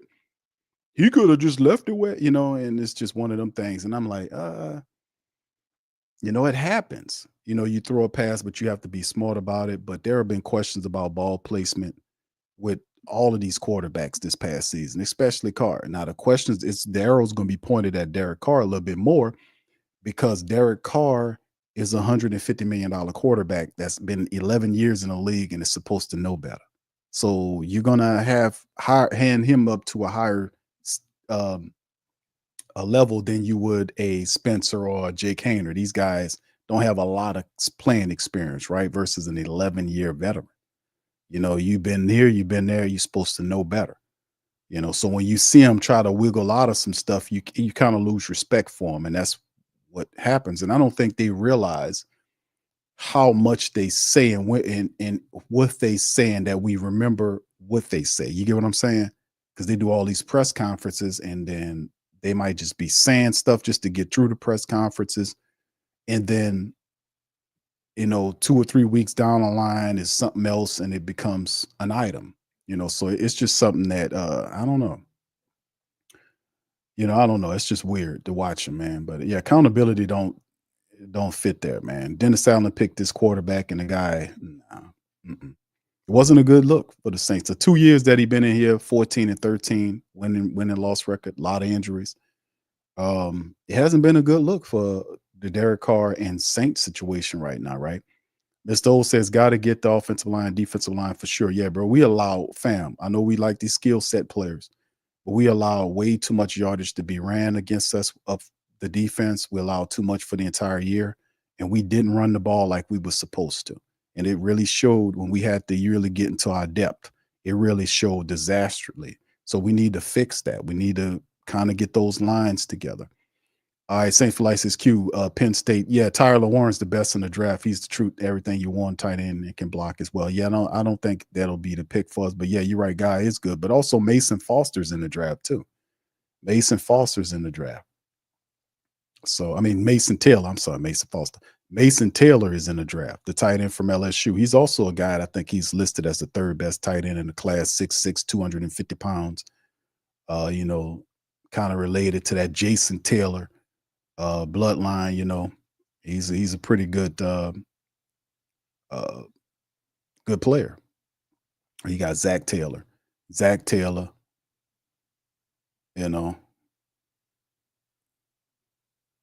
they got some good players, man.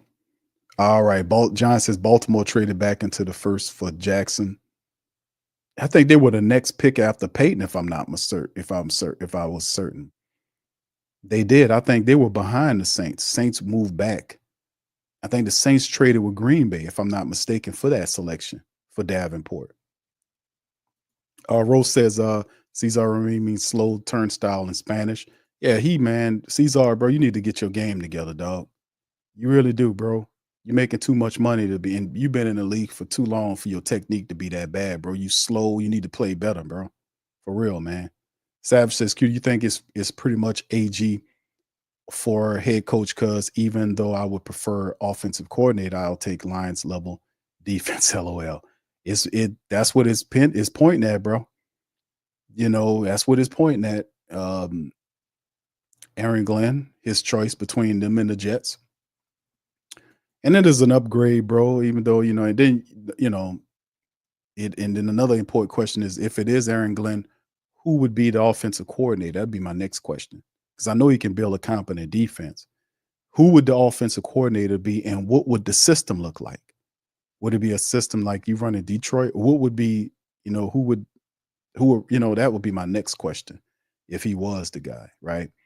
H-Town says, Q, Lamar wasn't the worst miss on draft. You remember Andy Reid pulling on the fast one on Sean Payton moving up for him? I know, bro. I remember that. But see, that was on Payton. Payton should have went right where he needed to be. But there was already rumorville that both of them liked him. That wasn't a secret, fam. Like when they were scouting Mahomes, it was well known that Andy Reid liked him a lot. So yeah, that was what he should have went and got him. Hashima says, Q, why aren't the Saints interviewing Detroit's offensive coordinator, Ben Johnson? I don't think they feel that they got a shot with him. I would, if I was the Saints, I would interview all the top dogs, and he's not on their list. Now, this could change. Maybe it changes next week. They'll add to it. We're still early on in the process. It'll just be a virtual sneak and peek. But, it would be a good thing, Hashima, for them to go and take a look at him. I talk to him, right? But maybe psychologically they feel like that he might be out of play for them. You know what I mean? We'll see what happens next year. I mean, next week. All right, I'm a little ahead of time. Kelvin says, Q, it's time for you to be a Fox analyst. You took this thing to the next level, bro. Thank you, bro. Appreciate you, Kelvin, for that, man. Thank you for the compliment, brother. I don't know if I won't go anywhere around Fox, brother.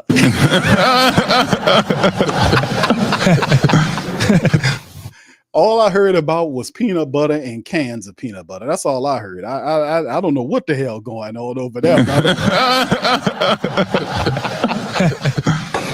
What? I don't know what's going on over there, brother. I don't want to go nowhere near that, brother. Hold on. Oh my God, man. Oh my goodness. Just cans of peanut butter is all I heard somebody say. All right, Down says, Q, now the season is over. What's your thoughts on Rattler compared to Carr? Rattler, bro, a lot of promise there. Toward the games, man, I know he didn't get his victory, but, it had a few games in there when he kind of stared down things, you know what I'm saying? But it's a lot of promise there for Spencer Rattler. I like the fact that, like in the Buccaneers game, there were 2 throws that he tried to make plays on upfield. They just didn't equate right? The MVS throw to the sideline, right? Maybe a little bit more zip on the ball, things change out. He had another throw where he was going to Pettis on the opposite side. He kind of he put too much over it, on it. So I like the reads like it was a play. And when he threw to MVS and the guy wrestled the ball out of his hands, it was set up to be a screen, which he was supposed to check it down to Clyde Edwards-Helaire. But instead, he's seen the one-on-one route. The safety wasn't there, and he's seen the play, and he took it. I like that. The throw just wasn't there. You see what I'm saying? But he had the vision, but the throw wasn't there. So I think you can get that, he has the vision, but he get that throw together. He get that accuracy a little bit better, getting the touch on the ball and that type of thing. That kid, he has the instincts like you see on film. Like I seen what you try to do there. You just need to put a little bit more zip on that ball. But very promising on Rattler. As a rookie, I expected him to kind of struggle. He's playing with a lot of backup players to a degree. The line did a decent job of protecting them in the Buccaneers game in the first half. Second half, things kind of broke down and they tried to put pressure on him to force him to make a play. But Rattler overall, man, didn't do a bad job, man. I think Rattler did what we expected him to do as a rookie quarterback. Now, Carr, on the other hand, I think a lot of what I seen from Carr could have been better for an 11-year veteran. But a lot of times Carr's, I pin a lot of this on Clint Kubiak too. A lot of Clint Kubiak's calling was weird to me. He had a lot of these already grafted out plays where the quarterback doesn't read the defense. I want my quarterback to read the defense, fam. Every now and again, I have a throw where you just turn and throw it to the guy, or, you see what I'm saying? But I want my quarterback to be able to read the defense and go out and span and see what his options are and get rid of the ball accordingly. You see what I'm saying? Because the defense will provide opportunities for you to make a throw. You seeing where those safeties at, or the safeties playing close to you is a single safety look, stuff like that. Just looking over everything. I want my quarterback to be able to read the defense. Now, every now and again, it's good to throw a pre-scripted play where they don't read nothing. They just snap the ball and just throw it to the left or the right, whatever. But man, no, it was a lot of predictability in the play calling, kind of limiting.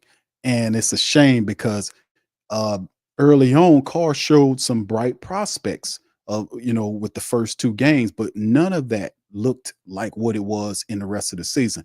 And I was saying, well, Q, if they could do that, they couldn't remanufacture it in a way where it was familiar to what that the team's seen over the first 2 weeks.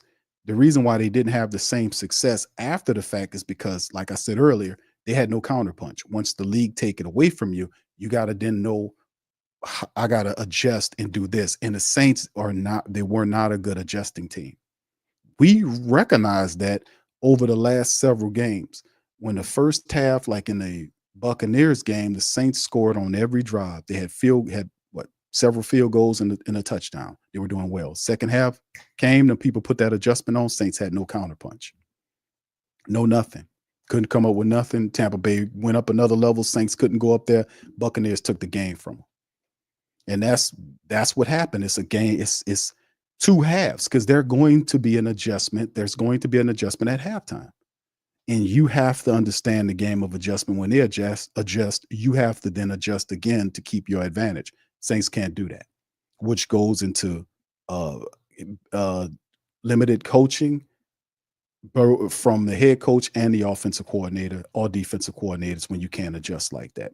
Saints offense suffered drastically. Offensive coordinator could not get the best out of Derek Carr. Couldn't get it out of him. You need more of a disciplined guy on Derek Carr. We said this.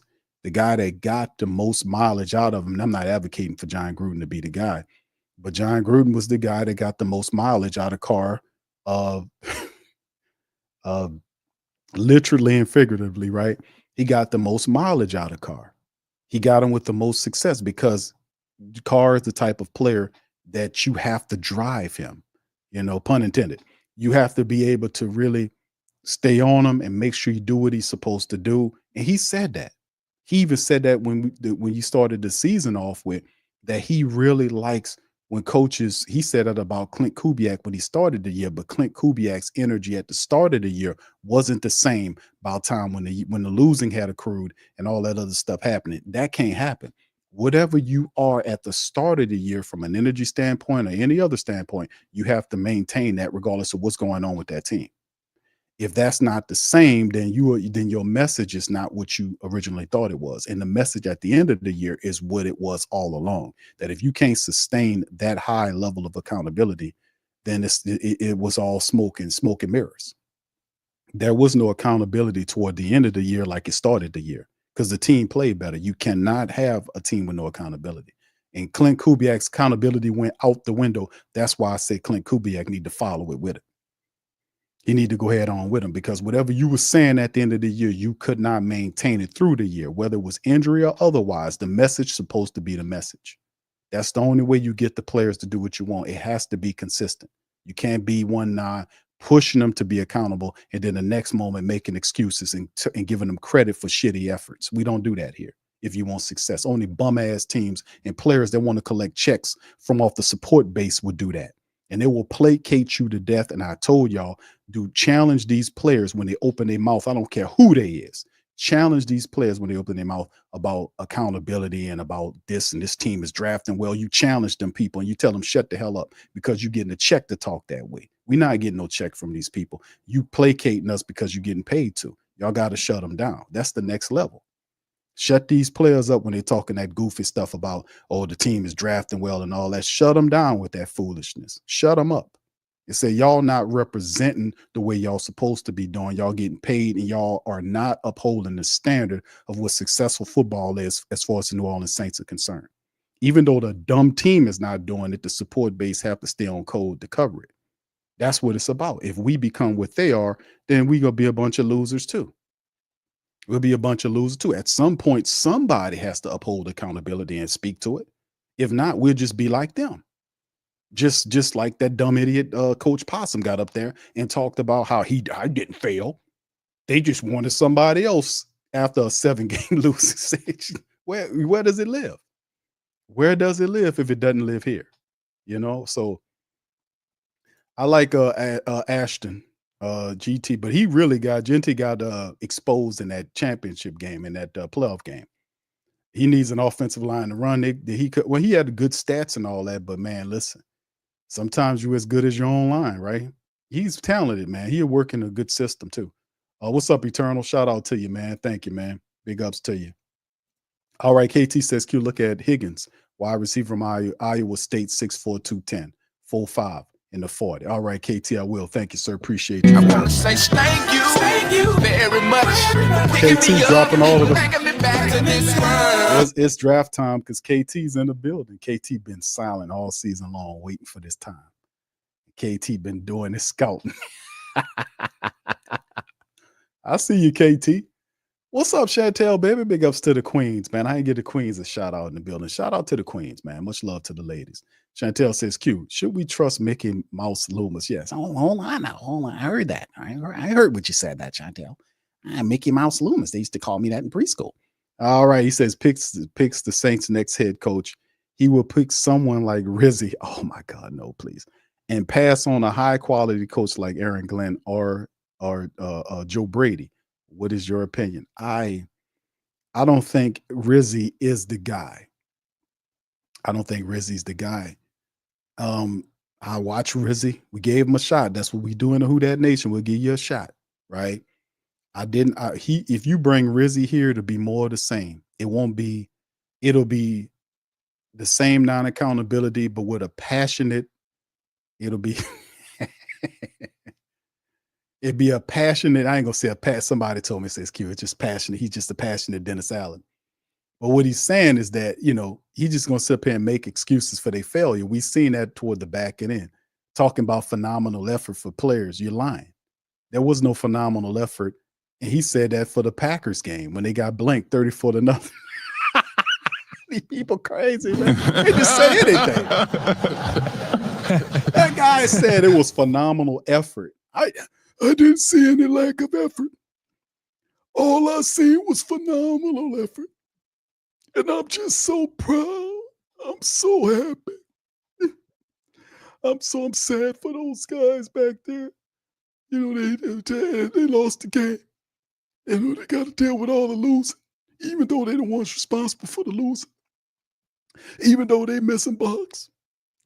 Even though they missing tackles. Even though they missing kicks and bad punts and interceptions and incomplete passes. I feel bad for them. Hey, Coach Rizzy, what about the support base? You feel bad for them? Oh, hell no. They know what they got themselves into. But see, those players, we good on that. We don't need that raspy bastard in here running around here making excuses for these players when they fail. Hold on now. We have phenomenal effort. No, you did not. What are you talking about? You did not have phenomenal effort. You're crazy. Enough of these people, man. Aren't y'all tired? Phenomenal effort. No, Rizzy can go. He can take that to the Jets and screw them up because you're not going to win anywhere. If you thinking that you placating players because you like them, that gets the most out of them. No, you're helping them fail, you idiot, you. You have to challenge these players if they're doing the wrong things. You big up them when they're successful and you correct them when they're wrong. This is coaching. What part of the game has it ever been to placate players when they're doing the wrong things and to make excuses for them? When has that ever been a part of successful culture? When has that ever been a part of anything successful? You do not placate people when they're doing the wrong things. You correct them. That's what a coach does. And doing that way is not love. That's you're enabling the wrong action. Come on, man. Phenomenal effort. No, you go ahead. Jets, y'all can have that, bro. Take that, man. We don't need that. We don't need that kind of stuff here. Please, no. All I'm gonna bring is passion. Nothing but unbridled passion. Coach Rizzy, is there any intelligence involved in it, that unbridled passion?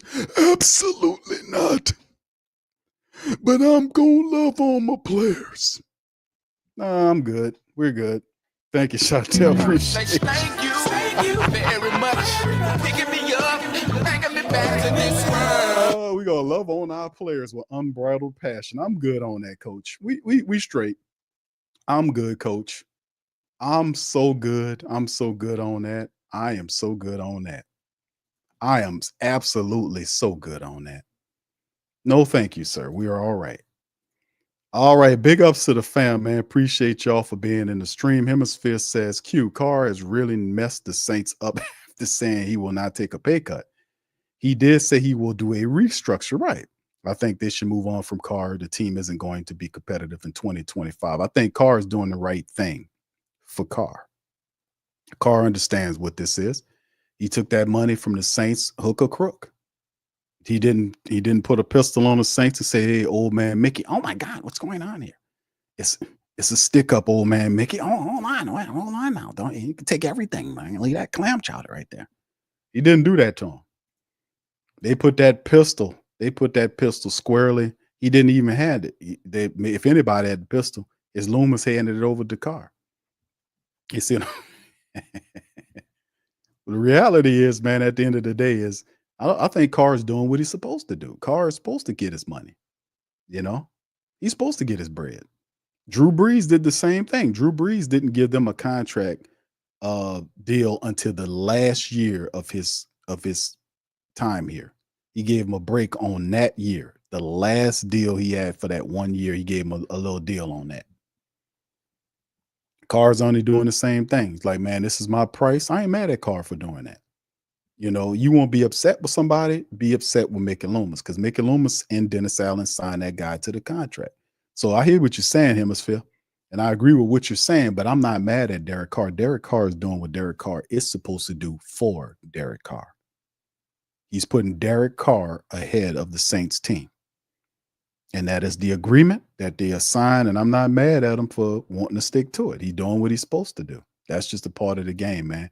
That man ain't put that pistol on Loomis and told him or Dennis Allen and told him give him the money. You know, now Dennis Allen gone and you still with Carr, and I doubt you'd be able to get from up under this contract for this year. And if you restructure his deal, you have him for 2026 as well.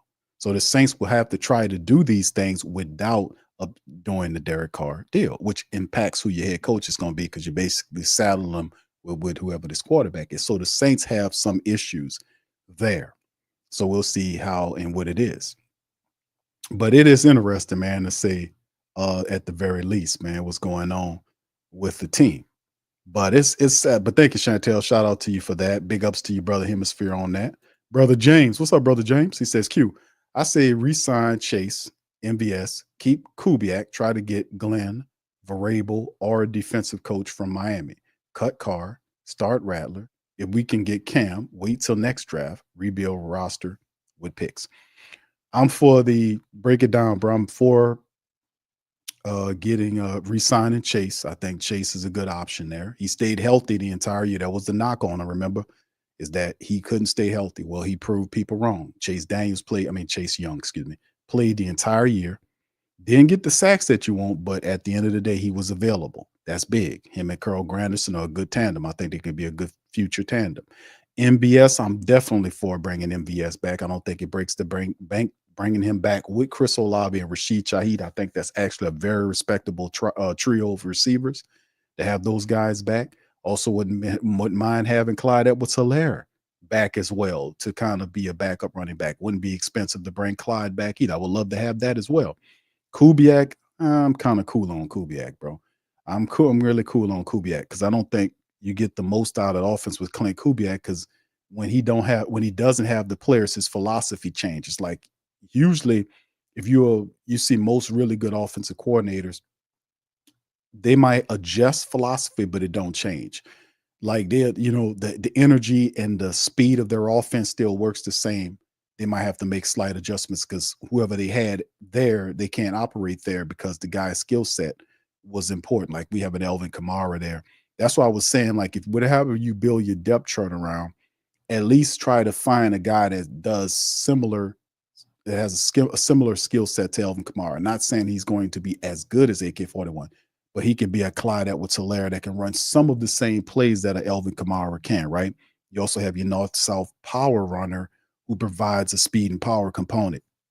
That type of stuff, fixating and building your depth chart just in case injuries take some of these guys away from you.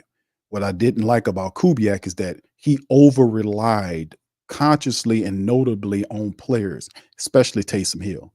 He repped up Taysom Hill so much so that the media and we were bringing it like, why is this guy doing all of this with Taysom? Like Taysom's the only man out there. You have this guy, that guy, this guy, that guy, this guy, and you didn't get them involved. If these guys got involved and had reps early, you can see them mature into the offense later on in the season.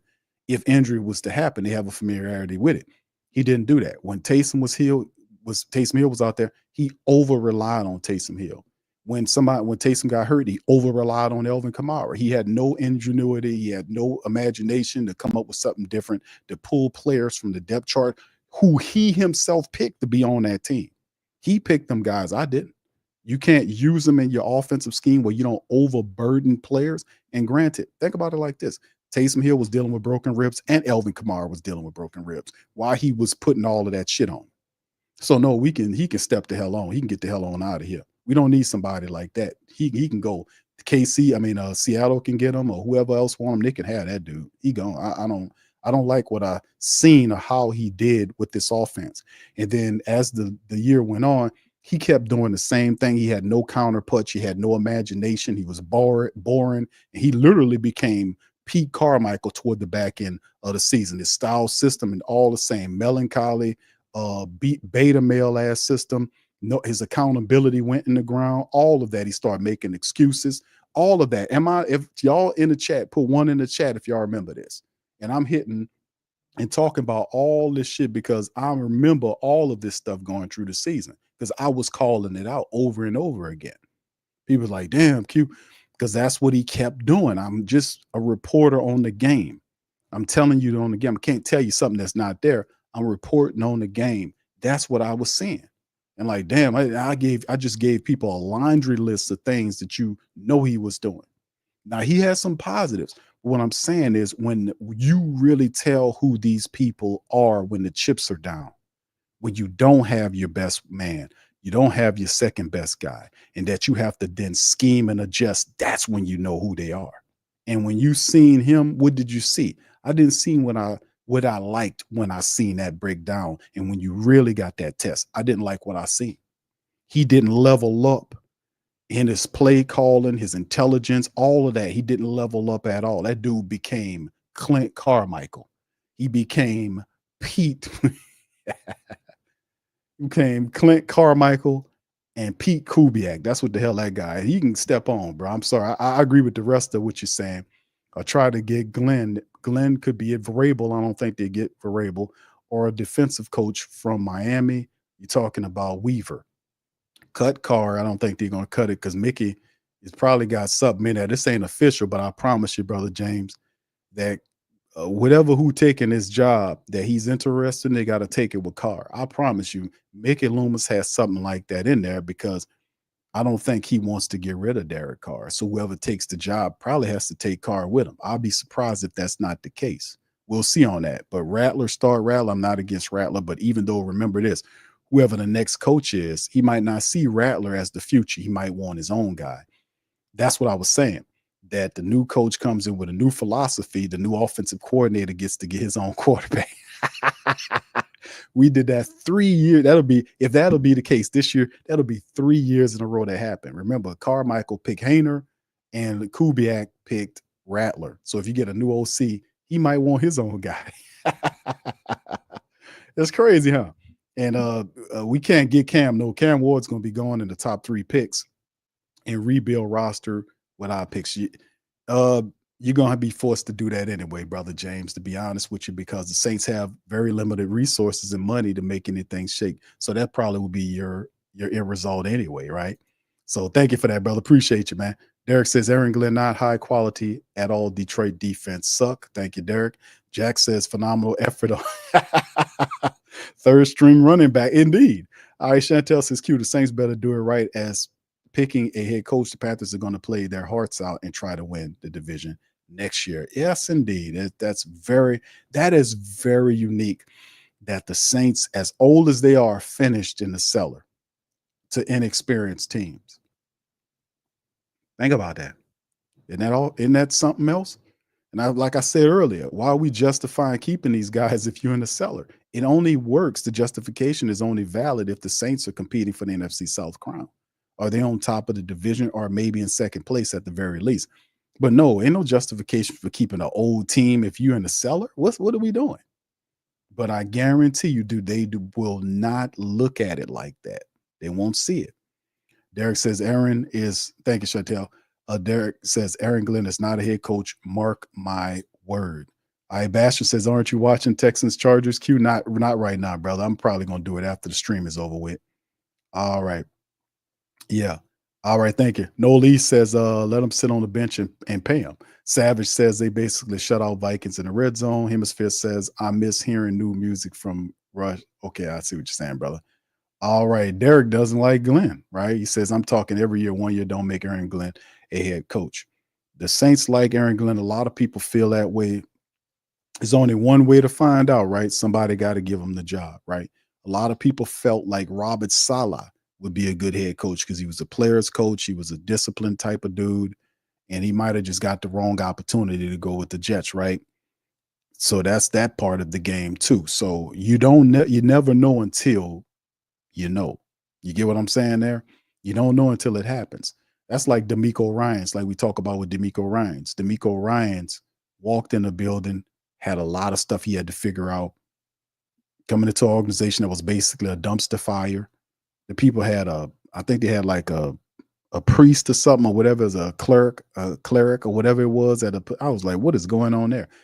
But the guy kept hiring coaches that weren't the right ones. He got D'Amico Ryans down there. He just electrified everything. The reporters love him. The team love him.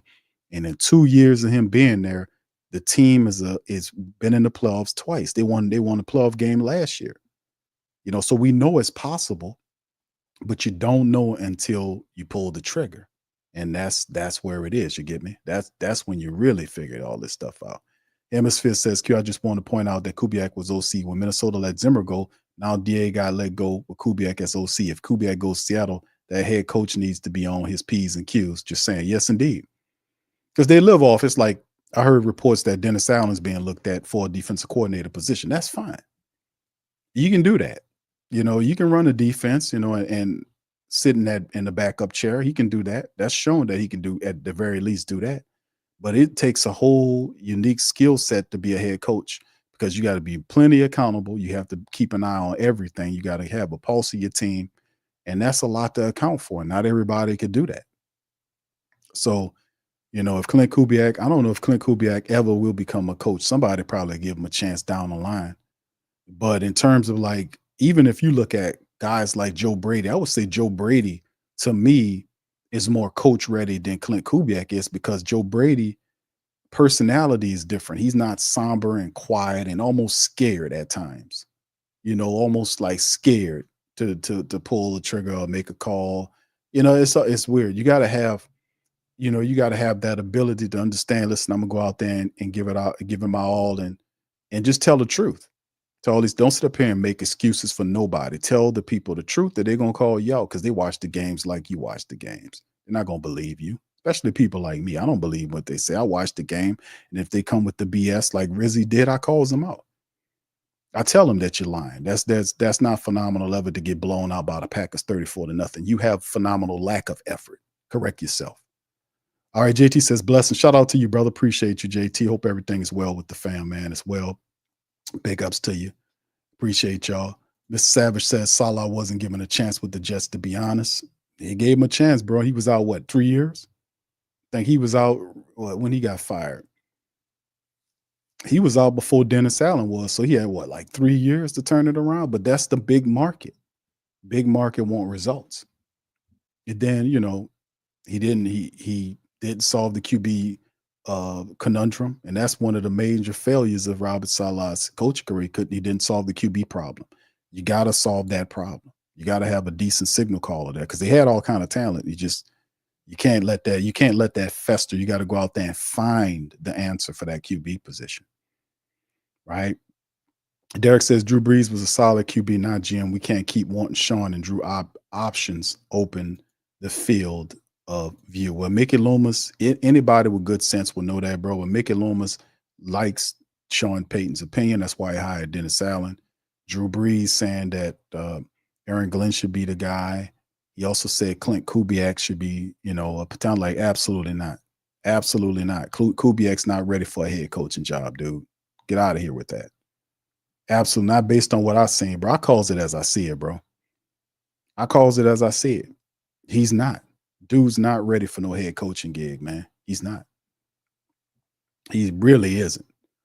All right, Jackson, I'm not mad at Dennis Allen got fired. Nah, Dennis Allen deserved to be fired. He should have been fired a lot earlier. And Savage says, but he had to deal with Rodgers. Yeah, but see, if you know Rodgers is a big personality, you got to know how to deal with that too. Because as a coach, you have a saying on that.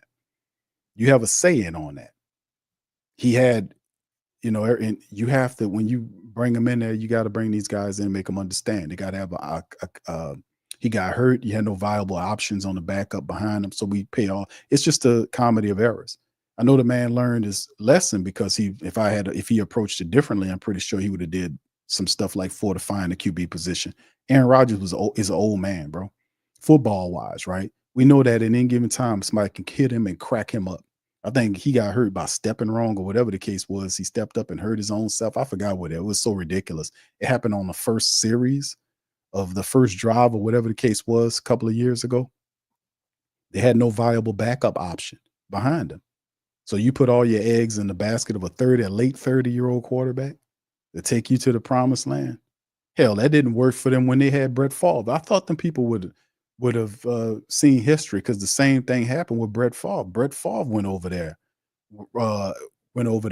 after he left Green Bay and didn't do nothing with the Jets. And Aaron Rodgers went over there, did the same thing, didn't do nothing with the Jets. So, I mean, regardless of now, you get a late 30-year-old quarterback, you got to have a viable backup behind him, or somebody that understands the system, the game, right? And I'm pretty sure he learned that. Robert Saleh's a smart dude, man, but I'm pretty sure he learned that. Just like if you're a smart coach, you're supposed to learn from your problems. Unless you're Dennis Allen, then it's not your problem.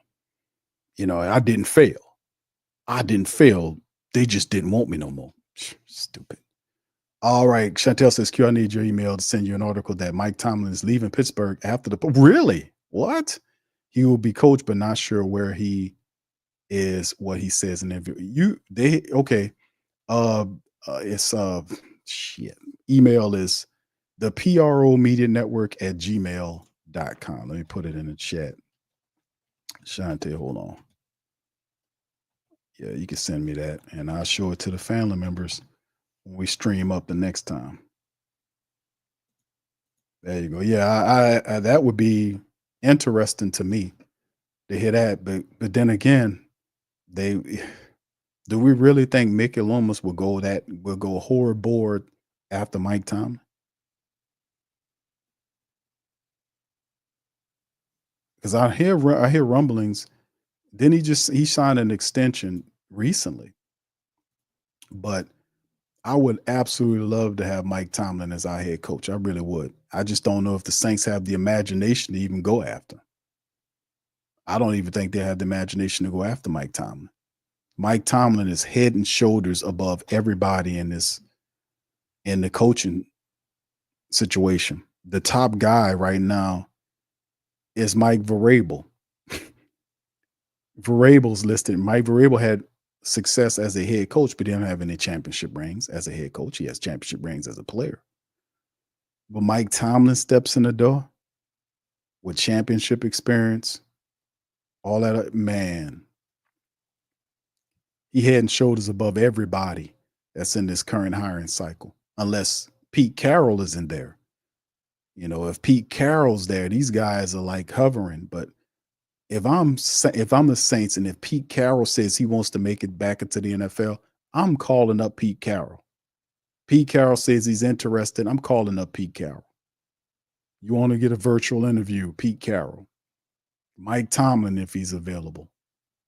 We might hear from John Gruden here soon. He's another.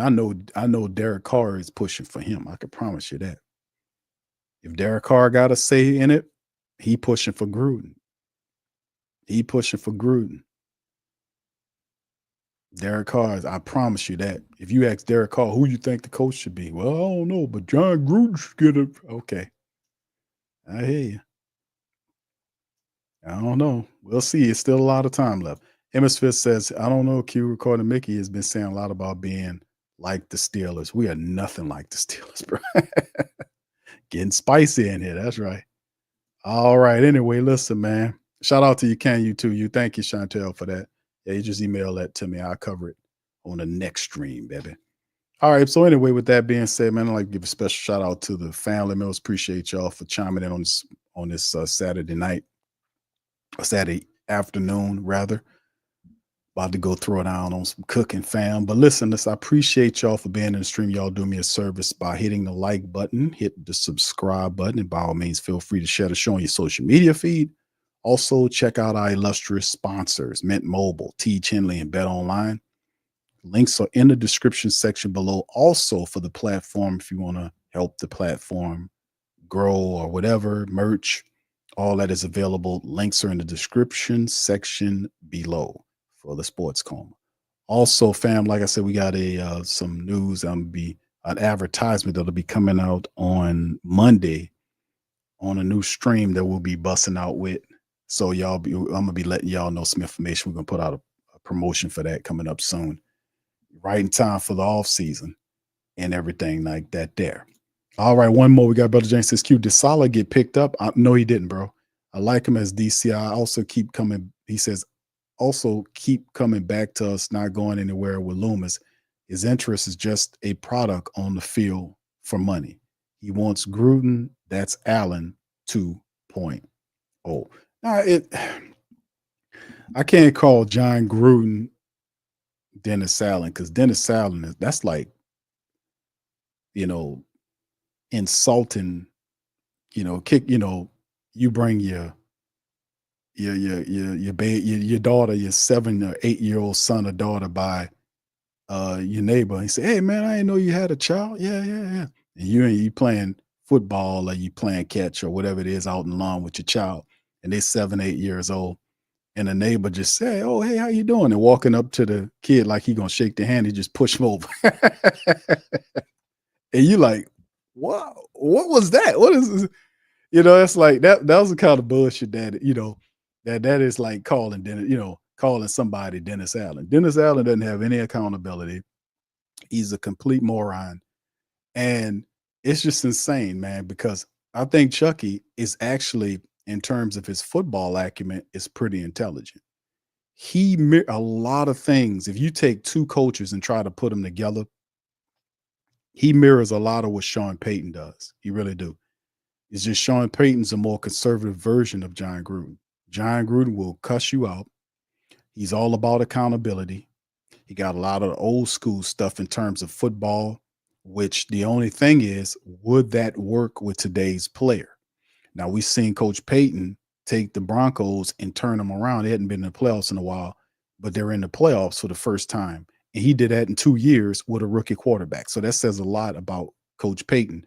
And I admired him for that, because that's one thing Coach Payton never did before, was to draft the quarterback first round and then start him like he did. And this man ended up taking him to the playoffs. And listen, Bo Nix is not your regular rookie quarterback. Bo Nix was like in college for 5 to 6 years. He got all of his eligibility out. So when he hit the draft, he was very polished. Like, you talking about having a quarterback that be in the NFL for like 2 years or 3 years, and they come out, They struggle a bit. That guy had like 4 or 5, what was it, 5 years or something like that? Because he was at Auburn. He wasn't all that. Then he moved over here. Then he went from there, went up to Oregon.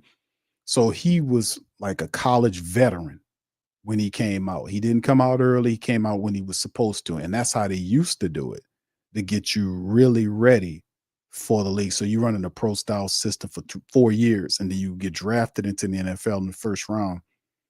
Then you come in and you have a firm idea on what you need to do. Now, granted, a lot of teams that you might get picked up on, they're lacking talent. That's why they're at the bottom of the draft. So you'll probably struggle just because the team is poor and they don't have all the people. Very rarely you're going to have a very talented team that all they need is a competent quarterback to sit on top of the team. And by the way, if you get a quarterback that's like that, you might get the Bryce Young effect, which is they made all these moves, got all these veteran people, and it failed because they expected a rookie to take them to the playoffs. And this guy had never thrown a pass in the league. So it takes time is what I'm saying. But you would usually like to see that, but that he did that. He ate up a lot of eligibility to get polished as he can. And when Peyton took him, he was a solid college veteran that came out, and he had a good concept. He was already headsy and he was accurate. So when he got there, it just all fit with Coach Peyton. So he did the right thing, and Peyton did a gutsy thing. He took a lot of money, but he got rid of Russell Wilson and replaced him with a rookie, and he took all kind of flack for that. But look where he is. You have to take the chances. You got to. You can't sit here and play it safe like the Saints do all the time. You got to take the chances to get the results that you need. Playing safe don't get you anywhere in the world. It's calculated risk. You know, and there's times when you know instinctually that you have to be able to jump here because there is no bridge, and this is the shortest between the two distances. So if I'm going to do it, I calculate it here, then I jump right here. You get what I'm saying? To get to where I need to be. But yeah, it only the gutsy, ballsy teams that has some degree of intelligence understand the principles of what it takes to make it in a super competitive NFL landscape. Just what it is, right?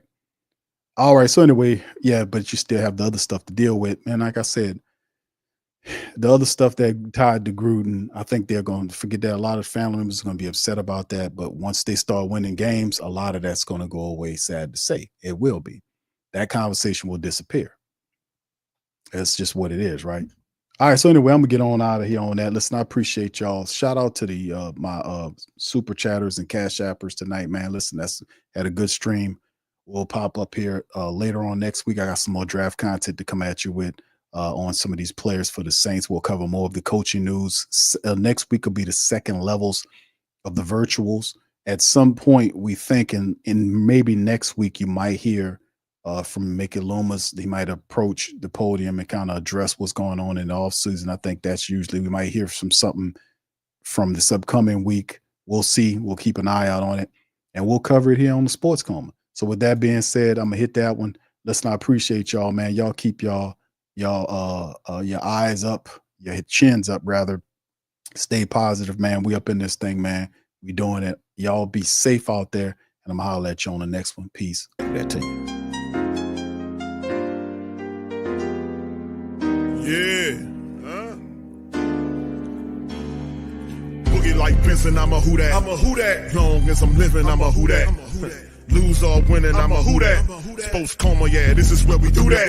Where we do that, where we do that, where we do that, where we do that, where we do that. Boogie like Benson, I'm a who that. I'm a who that. Sports Coma, this is where we do that. Where we do that. Welcome, welcome, welcome. Somebody please better help. Running this thing like Elf. I thank God every day I'm not a felt. Go to YouTube Live with Big Q and the guys. If you ain't ride or die, the bandwagon get flipped. Been marching in, that was way for the ring. I was yelling out your shame for the championship. Bucking on town, duck down. Falcons, pluck, get shut down. Panthers ain't much touchdown.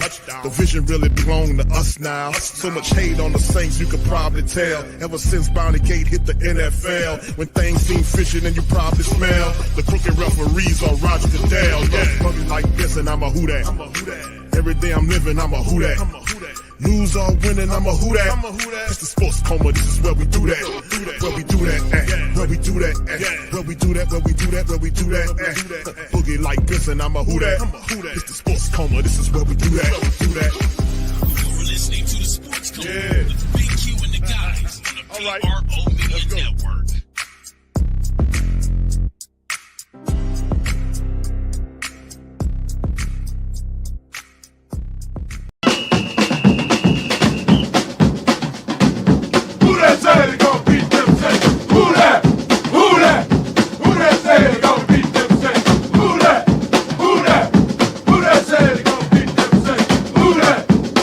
Bet Online continues to be the world's most trusted betting platform and your number one source for online betting. From the earliest odds to in-game live betting, Bet Online provides you with all the action and the ability to watch the games as they happen. With the largest selection of odds on everything from football, the NBA, and college basketball, NHL to UFC. Head to Bet Online today and don't forget to use promo code BELIEVE, that's BLEAV, for your welcome bonus on your first deposit. Bet Online, the game starts here.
WhoThatDaily.com. That's right, WhoThatDaily.com. Your one-stop shop for everything New Orleans Saints, New Orleans Pelicans, LSU Tigers, even the top flight boxing news. So if you're a Who That and you're looking for a place to stay up on your team, WhoThatDaily.com is your site. The WhoThatDaily.com for the sport Who That in all of us. That's right, the Pro Shop is the platform store where you can go and buy all the latest merch to support the platform. Available at the Pro Shops, we have dozens of hundreds of products available for you and your family. Unisex tees for men and women, hoodies and sweatshirts, tank tops, kids and baby items, long sleeve tees, mugs, pillows, wall art, bath bedding, face masks, phone cases, stickers, bags, fanny packs, socks, hats, and many other items. Please feel free to check out the Pro Shops. The link is in the description section below. And remember, it helps the platform continue to grow. Check out the Pro Shop and Who That too.